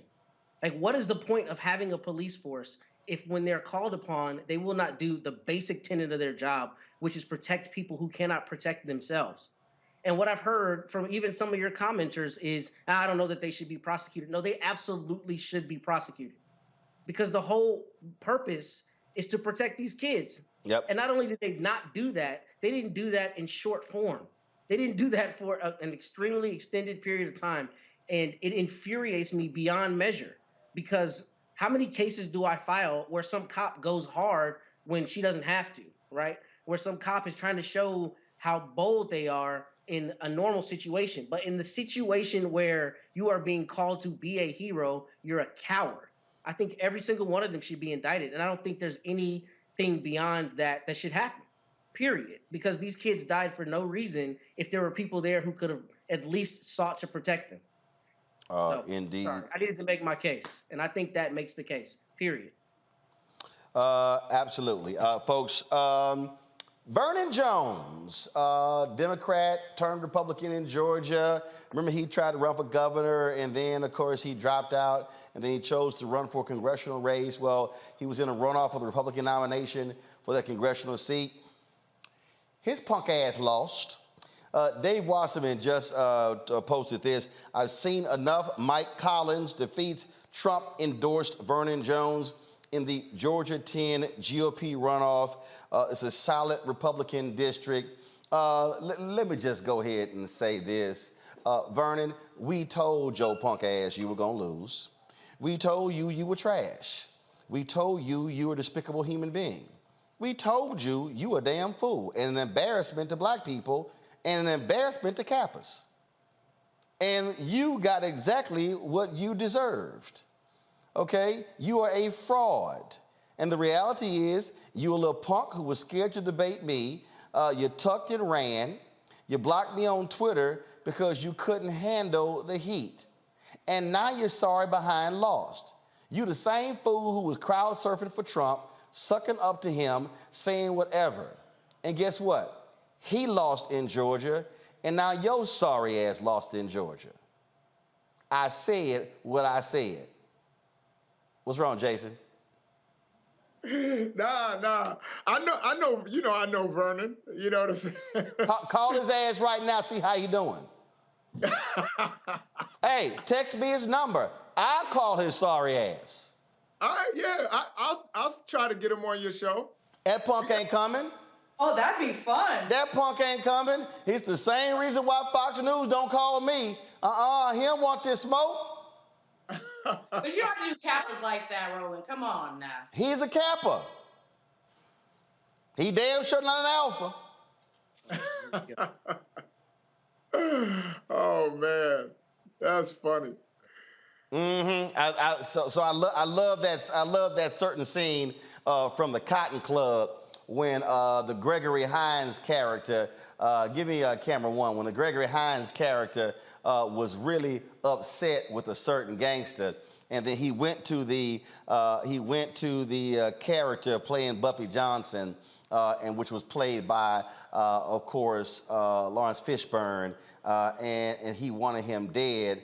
And then he said, Sandman, he said, you don't want to do that. He said, but what you should do, we'll handle that. He said, then you can tap dance on his grave.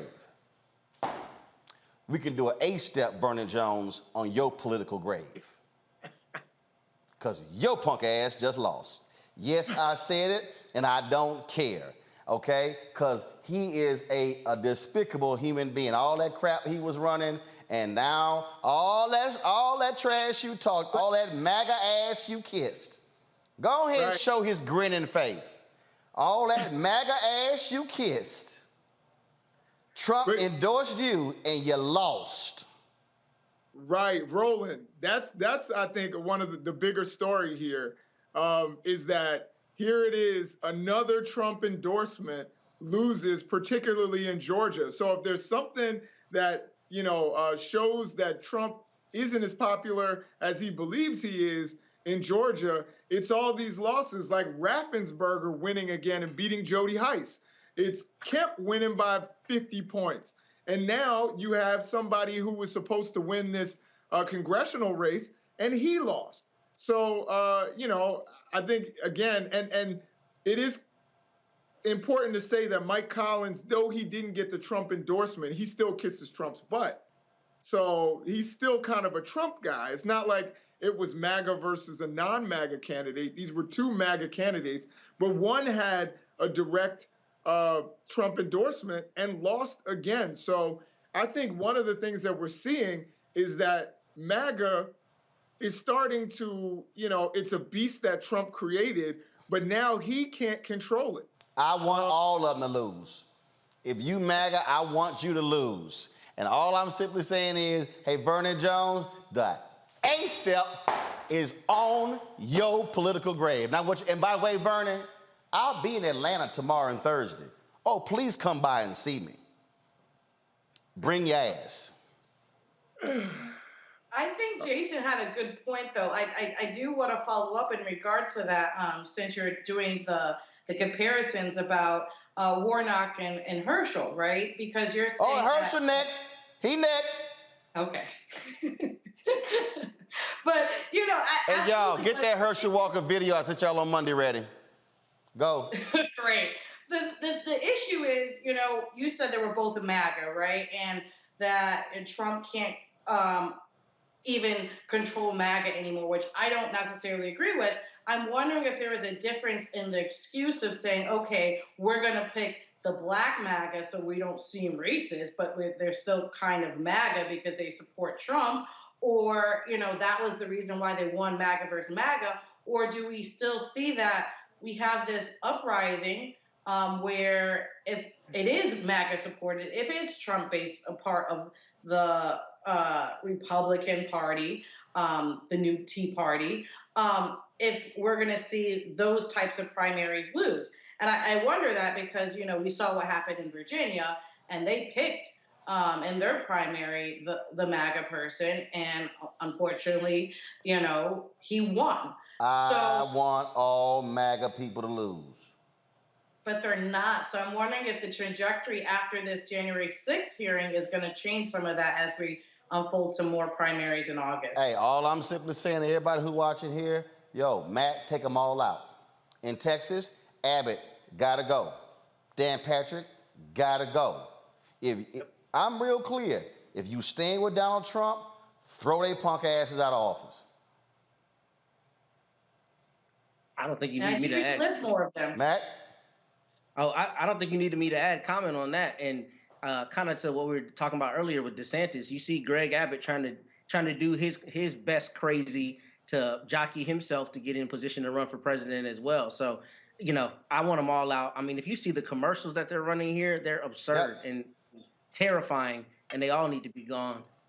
Indeed. All right, y'all, got to go to a quick break. We come back. I'm going to have our HBCU Connect segment.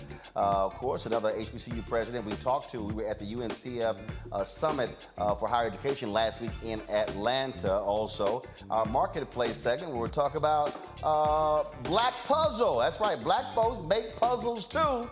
And so we'll talk to the creators right here on Roland Martin Unfiltered YouTube. Y'all need to wake the hell up, okay? I'm not gonna ask y'all one more time. It's more than nearly 2,000 of y'all on right now. How are we at 788 likes? Seriously? Seriously. It's 222. Just hit the damn like button. It ain't hard. Of course, same thing on Facebook. Hit the like button and share as well. And of course, we love your comments on the message board on the Black Star Network app. And so don't forget to download the app. All platforms, Apple phone, Android phone, Apple TV, Android TV, Roku, Amazon Fire TV, Xbox One, Samsung Smart TV. Also join our Bring the Funk fan club where you can support the work that we do. Check money orders. P.O. Box 57196, Washington, D.C. 20037-0196. Cash App, $RM Unfiltered. PayPal's R Martin Unfiltered. Venmo's RM Unfiltered. Zelle is Roland at RolandSMartin.com. Roland at RolandMartinUnfiltered.com. I'll be right back. iPhone 13 on us for every customer. Current, new, everyone. To show the love. How about sushi? I just had sushi for lunch yesterday. How about tacos? Automatic emergency braking, one of 6 advanced safety features standard on every 2022 Chevy Equinox. Find new technology. Find new roads. Chevrolet. Next on the Black Table with me, Greg Carr. A very different take on Juneteenth with the one and only Dr. Sunyata Ahmed. We'll explore the amazing foods, remedies, and rituals that are a part of our history and the Juneteenth holiday. So it's our responsibility to return the healthier version to our folks instead of just the red liqueurs marketed to us, the red sodas and the other things. I mean, why does the Kool-Aid man have to sound like Louis Armstrong? He's like, oh yeah! Yeah, right. An enlightening and tasty hour of the Black Table, only on the Black Star Network. Love our new Alexa. It's a Buick. Yeah, Alexa. Buick. Alexa. It's a Buick. It's an Alexa. It's a Buick. It's an Alexa. Coach, that's a Buick. That's an Alexa. The Buick Enclave with available Alexa built-in. I'm Deborah Owens, America's Wealth Coach, and it's time to get wealthy. This economy is going topsy-turvy. What does this mean for recent graduates from college? We're talking with Leilani Brown, author of From Campus to Career. One of the first things that a graduate can do that serves them well is learning how to tell their story. That's right here on Get Wealthy, only on Black Star Network.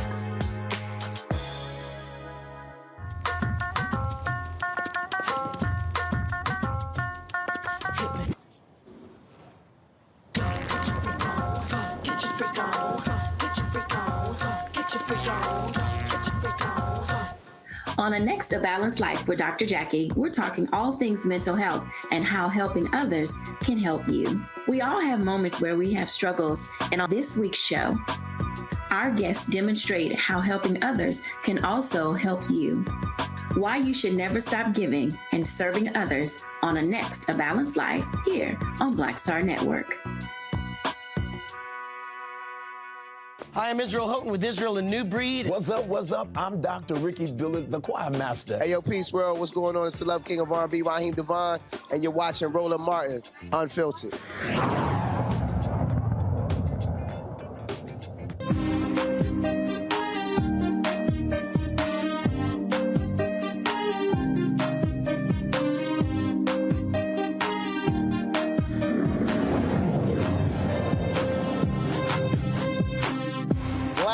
I was in Atlanta for the UNCF Unite Summit, focusing on higher education. And we talked to a lot of different HBCU presidents, and one of them was Dr. Lester Newman. He's the president at Jarvis Christian University. Here's our conversation. Dr. Newman, so let's talk about where Jarvis Christian is today. COVID has impacted every university, whether HBCU, PWI, community college, junior college, it doesn't matter. How did y'all weather that storm, and what do you look like today? Well, certainly. Well, thank you very much for having me. And certainly, Jarvis Christian University, and we've gone through a transformation. We started this year off as Jarvis Christian College, and now we're Jarvis Christian University, adding graduate programs. Certainly, we were impacted by COVID, and still is to a certain extent as other institutions. We lost students. You know, many of our students are first-generation college students, poor students. Many of them have to go help their families, and we understand that. But we're gradually getting them back. And where we see ourselves today is that Jarvis is going to have to transform itself as other institutions to meet the needs, the current needs of students. We're more diverse in terms of how we offer our courses, which is very important. You know, in the past, we wanted students on campus. We still want students on campus, but we have to meet the needs of the students that we're currently getting. And so we're going to do hybrid classes. We're going to do online courses. As a matter of fact, we've added more online programs than we've had previously, and students can make a choice. As we say to our students, we're going to be wherever they are. You know, if they want to be on campus, we're going to be there to serve their needs. If they want to be at home taking courses online, we're going to be there to serve their needs. Not only offering courses online, but providing them with the educational support for them to get through. Now, what is the size of your student body today? We're about 750 students now. We were up to over 800. We had gotten up as high as 960 plus students, but as COVID hit and other things happened, we lost students, but we're gradually moving back up now. So what is your what is your optimum in terms of what is your campus capacity built for, or what is that number that you would like for Jarvis Christian to be at? Okay, well, what we would like to have at least 1,500 students. Okay. Not just on the college campus. We have residence halls that can accommodate over 800 students on the campus. But we also have a teaching site in Dallas that we're working to enhance. And we're moving toward to do that. And plus, we're having more online courses. So with the combination of online courses, graduate degree programs, as well as the main campus, we see ourselves at 1,500. We don't want to be too large. One of the things we pride ourselves on is being a family and knowing our students and putting hands on our students, making a difference. We're always going to get those students who need us, need that extra that we give to students, and we want to be that type of institution in addition to getting students who are well prepared to move forward. And we do get some of those students, but we also know that we We're the type of institution that will transform student lives, and not only the lives of students, but their families as well. So what is in terms of your game plan to get there? And so you said 1,500, so is that where you want to be 3 years, 5 years? We see ourselves there at least 3 to 5 years. We reorganized the institution and we brought on an enrollment management person. You know, in the past, you tried to, do that with a combination of person doing multiple things. But we understand now that you can't do that to reach your goals. So we have someone who has that sole responsibility for working on our enrollment as well as our retention of our students. You know, part of growing is not only just bringing in new students, but also keeping the students that you do have. Right. And we're giving more attention to doing that as well. Obviously, retention is important, but also graduation rates. Yes. And so when you look at your student body, what is the average length in terms of with them actually finishing? Well, actually, with our students that we get, because of the type of students we get, it's usually 6+ years. And unfortunately, that's not counted in the graduation rate. You know, we do what we call, we have what we call Project Comeback. The students who have dropped out for various reasons because of family needs and other concerns, but they come back to us and graduate. Those students are not counted in the graduation rate.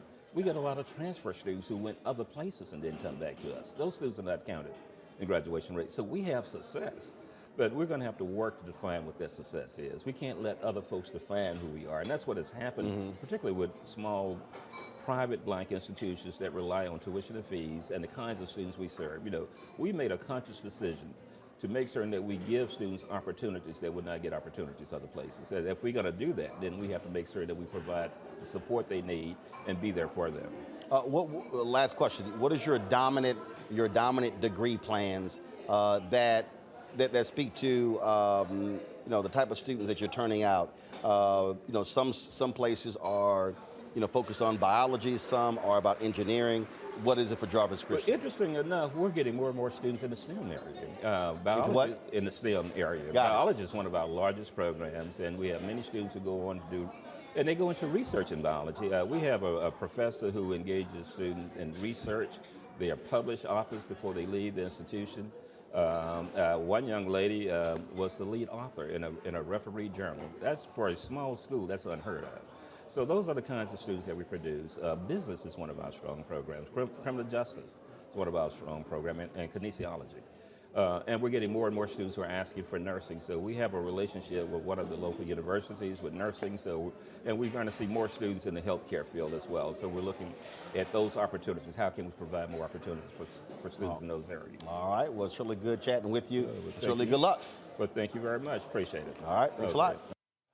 The Department of Justice reaches a settlement agreement, folks, with Facebook for engaging in discriminatory housing advertising violations. The lawsuits claim Meta, changing their name, that's Facebook, Meta's housing advertising system discriminates against Facebook users based upon their race, color, religion, sex, disability, familial status, and national origin. Among other things, the complaint alleges that Meta, Facebook, uses algorithms in determining which Facebook users receive housing ads, and that those algorithms rely in part on characteristics protected under the Federal Housing Administration. This is the DOJ's first case challenging algorithmic bias under the Fair Housing Act. Under the settlement, Meta will stop using an advertising tool for housing ads. The settlement will not take effect until approved by a court. This is what we call redlining in the 21st century. Matt? That's exactly what it is.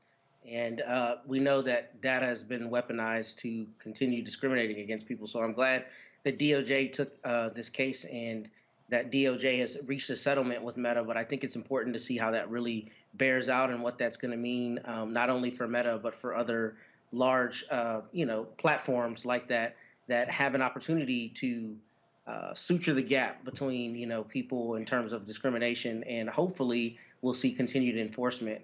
But I think you're exactly right. That's precisely what it is, redlining. And unfortunately, when you look at the impact, Brianna, of these social media companies dominating, like Facebook, like Google, we need to have a vigilant DOJ to ensure that we're not being discriminated against in the virtual world. Brianna, if you hit that mute button one more time. Like, I don't know what the hell is the problem with you not remembering. You keep girl, you gone. You gonna make me straight cuss you out, but gone. Yes, but no, I think that's very important because, we say the virtual world, but the virtual world has so much become our real world. And we see this with the cryptocurrency. We see this with now cyberbullying, where a lot of things that affect our day to day is actually housed in the virtual world, in Facebook, and how Facebook has won elections or lost elections. And so a lot of things that we dictate on where to buy a house or what to buy, et cetera, is targeted through not just Facebook, but a lot of the other mediums too. WhatsApp uses the data too. And so, as it was previously stated, data is being weaponized. There's very great things we could use the data for, but unfortunately, when we go into, the details of it, it's problematic because our nation in itself, right, is still at the racist base. And so a lot of the systemic things that we see in our real life, we're now seeing in our data life, our virtual life, and it's carrying out and it's being destructive to us. And so I'm glad DOJ is trying to, piece of it, help that. Jason. Yeah, no, I just echo what my two colleagues just stated. I think that, we always think of, the data and the algorithms being zeros and ones and not necessarily being able to discriminate against people, but we're finding out and learning more and more. And the experts have been saying this for a while. I remember being at a lecture with a housing expert at the University of Maryland who was saying this very same thing, how these algorithms are working against potential home buyers, particularly home buyers of color. And so we need to recognize that these things, are not just these computer algorithms, that they can't discriminate, that they're just zeros and ones, that they actually do have real world implications that can harm certain communities. And I'm glad that hopefully Meta's going to have to pay up well. Indeed. All right, folks, got to go to a break. We come back, our marketplace segment, we focuses on black-owned businesses on the show. We come back, we're going to talk about this. No, these are not art pieces. They are puzzles. And we'll discuss these black puzzles with the founders. Next, Roland Martin Unfiltered, right here on the Black Star Network, where we keep it real and keep it black, and we focus on black and center black people, and we don't apologize for it.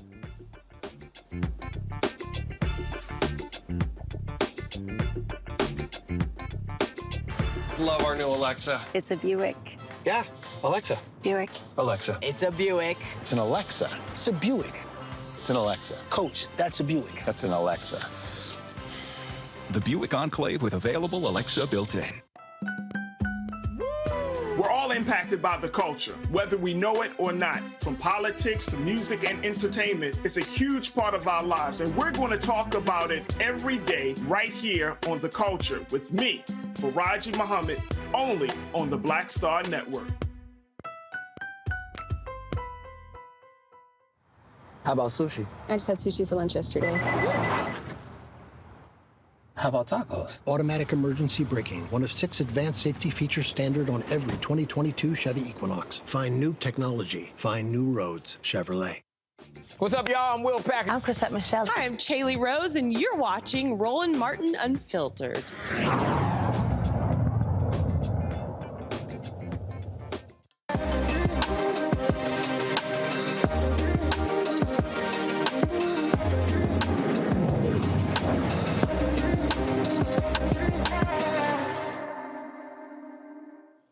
All right, y'all, a brother and sister from Texas, they've gotten together to actually found a company that is about puzzles. Now, look, a lot of us, of course, played with puzzles growing up. Some still do as adults. And, of course, they have figured out how to turn a family activity into an actual profitable business. Erica Chambers and William Jones, they love spending quality time with their family putting puzzles together, and they noticed there weren't many puzzles that looked like them or frames to fit the puzzle. So their solution was to create Puzzles of Color, a business that sells frameable puzzles created by people of color, Black people.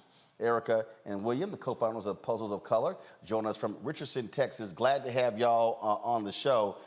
So the colors you have on, are those the company colors, or were y'all two Negroes who went to the University of Texas? Y'all on mute. Y'all on mute. Y'all didn't learn of Brianna. Y'all acting like Brianna. We're not on mute. Okay, there you go. All right. I'm just trying to figure out what's up with this burnt orange. Okay, you put yourself back on mute.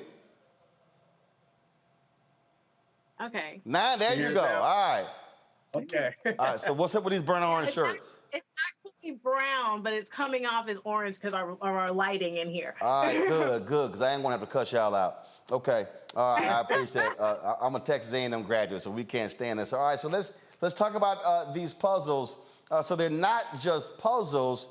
So what? Because I said earlier, I said no, they're not art pieces, but they are. Yeah, absolutely. We actually work with artists around the country and license their pieces to turn them into puzzles. So as you're putting the puzzle together, you're getting to enjoy all that went into that art piece. Mm-hmm. And then you get to, frame it when you complete it. So we actually also sell glue on our website, and you can glue the puzzle when it's completed and then put it into a frame. So when we talk about, growing up, I remember, of course, doing puzzles as well. So I take it was a huge thing in y'all's family. Yeah, we definitely grew up doing puzzles. Our mom made us do puzzles like a way to keep us active and not like watching so much TV and things. So yeah, we did it all during the summers. It was a great time for us to really bond and like learn more about each other because we were 3 years apart, so we had different interests and stuff, but we really bonded through that time period. And obviously the problem with puzzles is you can't lose a piece because now you're really screwed.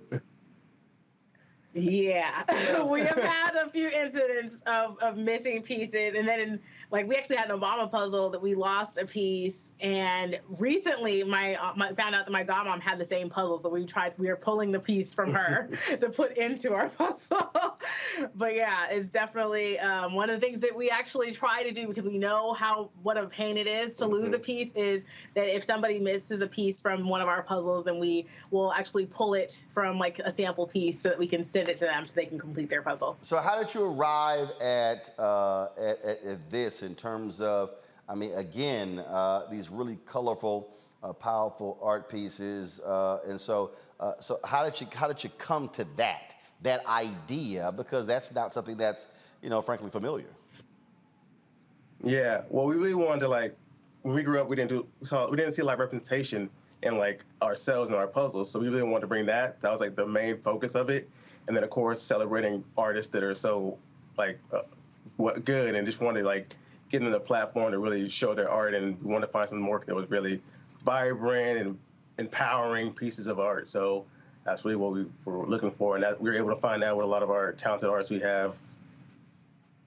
All right, that's pretty cool. All right, questions from our panel. Well, since Matt is in the land of the burnt and orange, by the way, my Texas A&M Aggies eliminated them from the Baseball College World Series, and so that was wonderful news on Monday. So, Matt, you get the first question. You know how when people aren't happy about the decisions they made, they try to attack yours. No, I know. First of all, I didn't want to go to high school twice. I didn't go to UT, but my parents met there, so I appreciate the love, nonetheless. My question was, how do y'all identify, this is a brilliant thing, by the way, and I wish you much prosperity. How do you identify the artist who you're going to showcase? With there being so many talented artists across the country, are you primarily taking submissions, or are you guys finding artists and reaching out to them to license their works?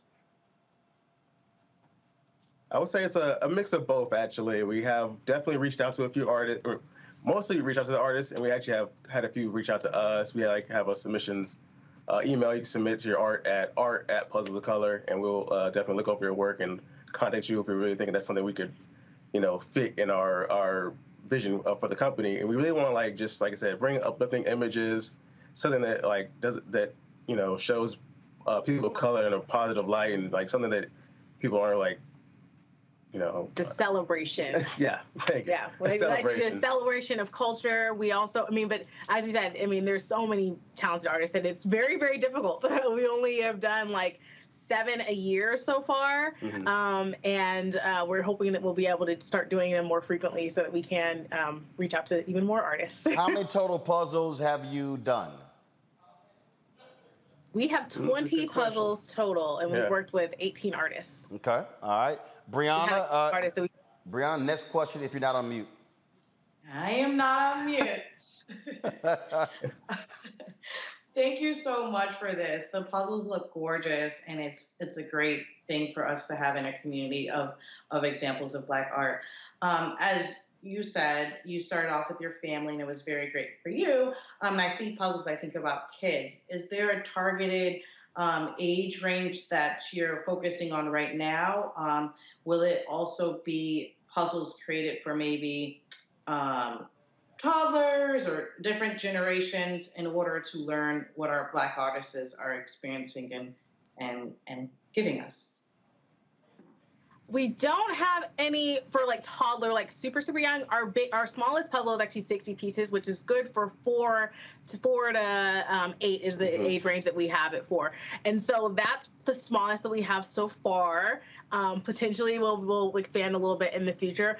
And then we also have a 180-piece puzzle and a 200-piece puzzle. So we do have some smaller ones, but in our own experience, like we actually started doing puzzles, like in elementary school, and we were doing like 1,000-piece puzzles because we were doing them as a family. Like it's, when you have a larger puzzle, it's easier to be able to actually get more people involved. And so that's kind of a big reason why we started with those higher count pieces. Thank you. That's awesome to know. Jason. So I guess I'm going to ask kind of a Shark Tank kind of question. So what's the distribution right now? And what are the plans later? Do you want to get them in stores like, your local Target, or because my kids, actually like puzzles as well. And, but I pick them up at regular retail stores. Is there a plan to expand into like your local Target or Walmart or anything like that? Yeah, that's definitely the plan. We can't say too much about it, but we're definitely working on some things of that nature, trying to get more retailers. We're in a couple of mom and pop stores as well around the nation. Yep, several museums actually. We are available in 25 smaller stores, and like I said, a few museums across the country. We predominantly sell online, but we are definitely working on getting to that mass market as well. All right. That is awesome. Go ahead, Jason. You have another question? Yeah, I just wanted to ask a quick follow-up. So how does it work with the artists? Do they get a percentage of the puzzles that are sold with their work, or do they get a flat rate? How does that work?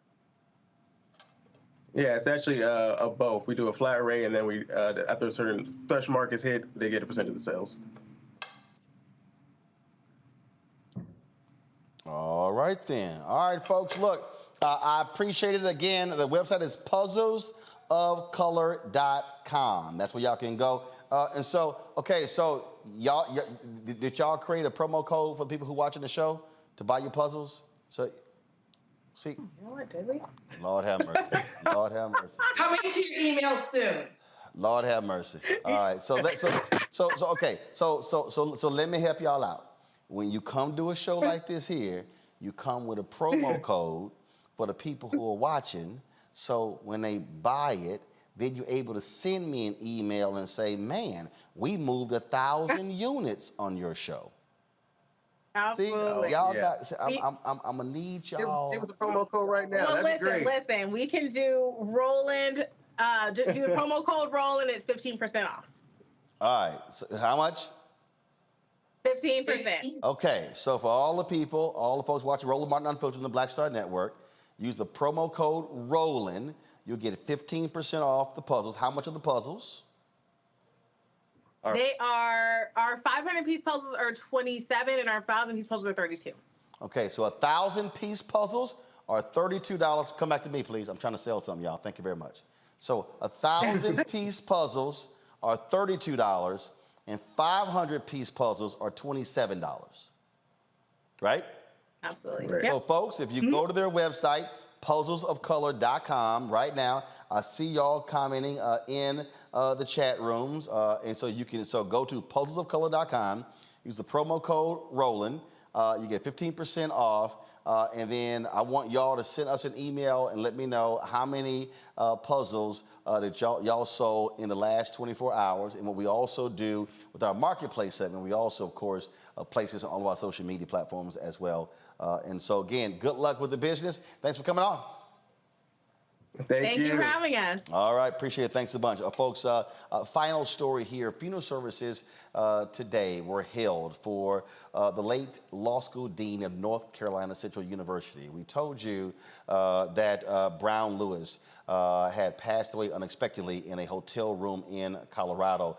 Today, family, friends, and former students and colleagues gathered in Durham, North Carolina to say their final goodbyes to Brown Lewis. The Grambling State University alumni passed away earlier this month, again, attending a conference in Colorado. She last appeared on our show in March when we discussed the historical confirmation of the 116th Supreme Court Justice nominee, Ketanji Brown Jackson. So certainly thoughts and prayers go out to the North Carolina Central family and the loss of their law school dean, Brown Lewis.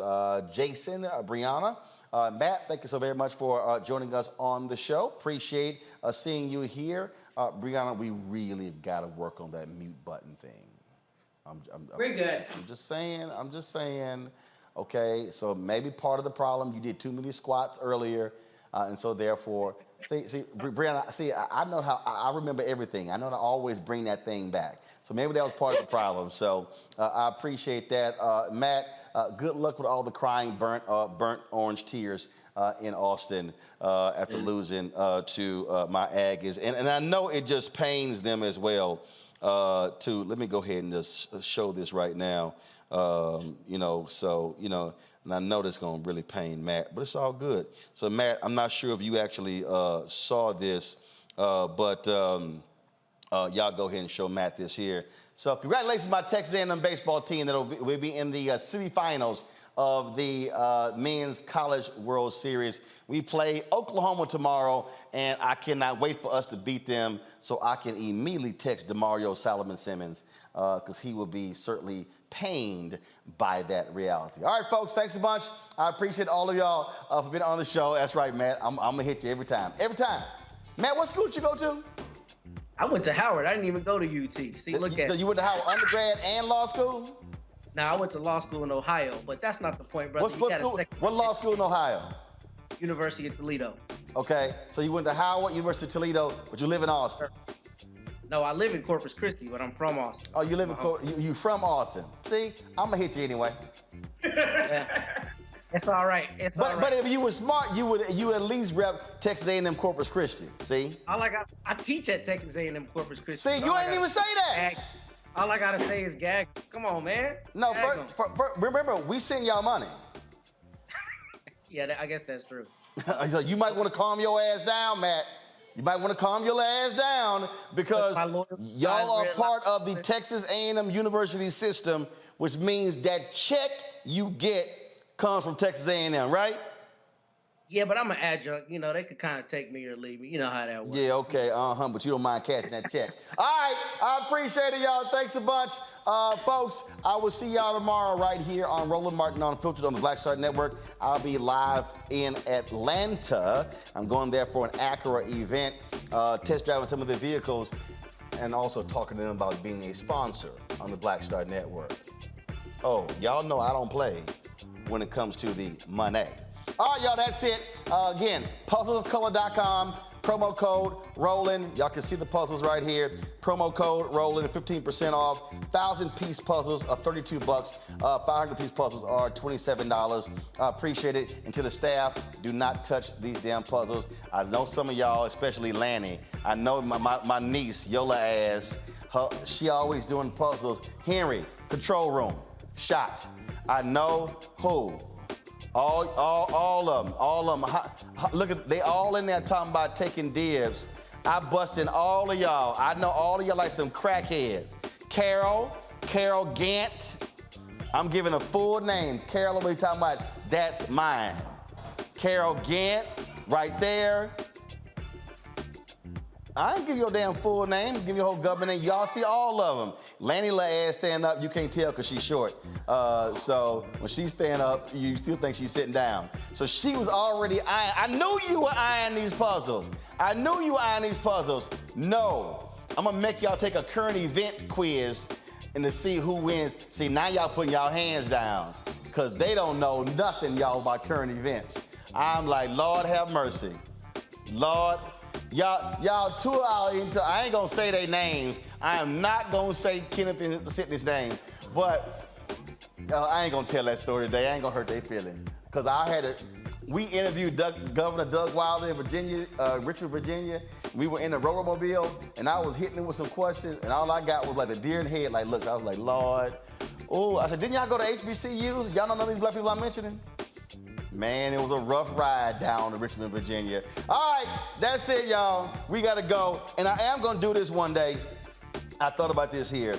One day, y'all, I'ma actually bring a card table in here, and I'm gonna do a live teaching on how to play some damn spades. Because those of y'all in there who are awful, I don't know how y'all went to HBCUs and cannot play spades. I don't understand. Black cards are all in review status for a number of you. Matter of fact, I'm gonna make that a part of the application process. I'm gonna have to, that's right. Part of your interview is gonna be playing spades, and if you can't play, you will not get the job. All right, y'all, I'll see y'all tomorrow. I gotta go pack. Holla!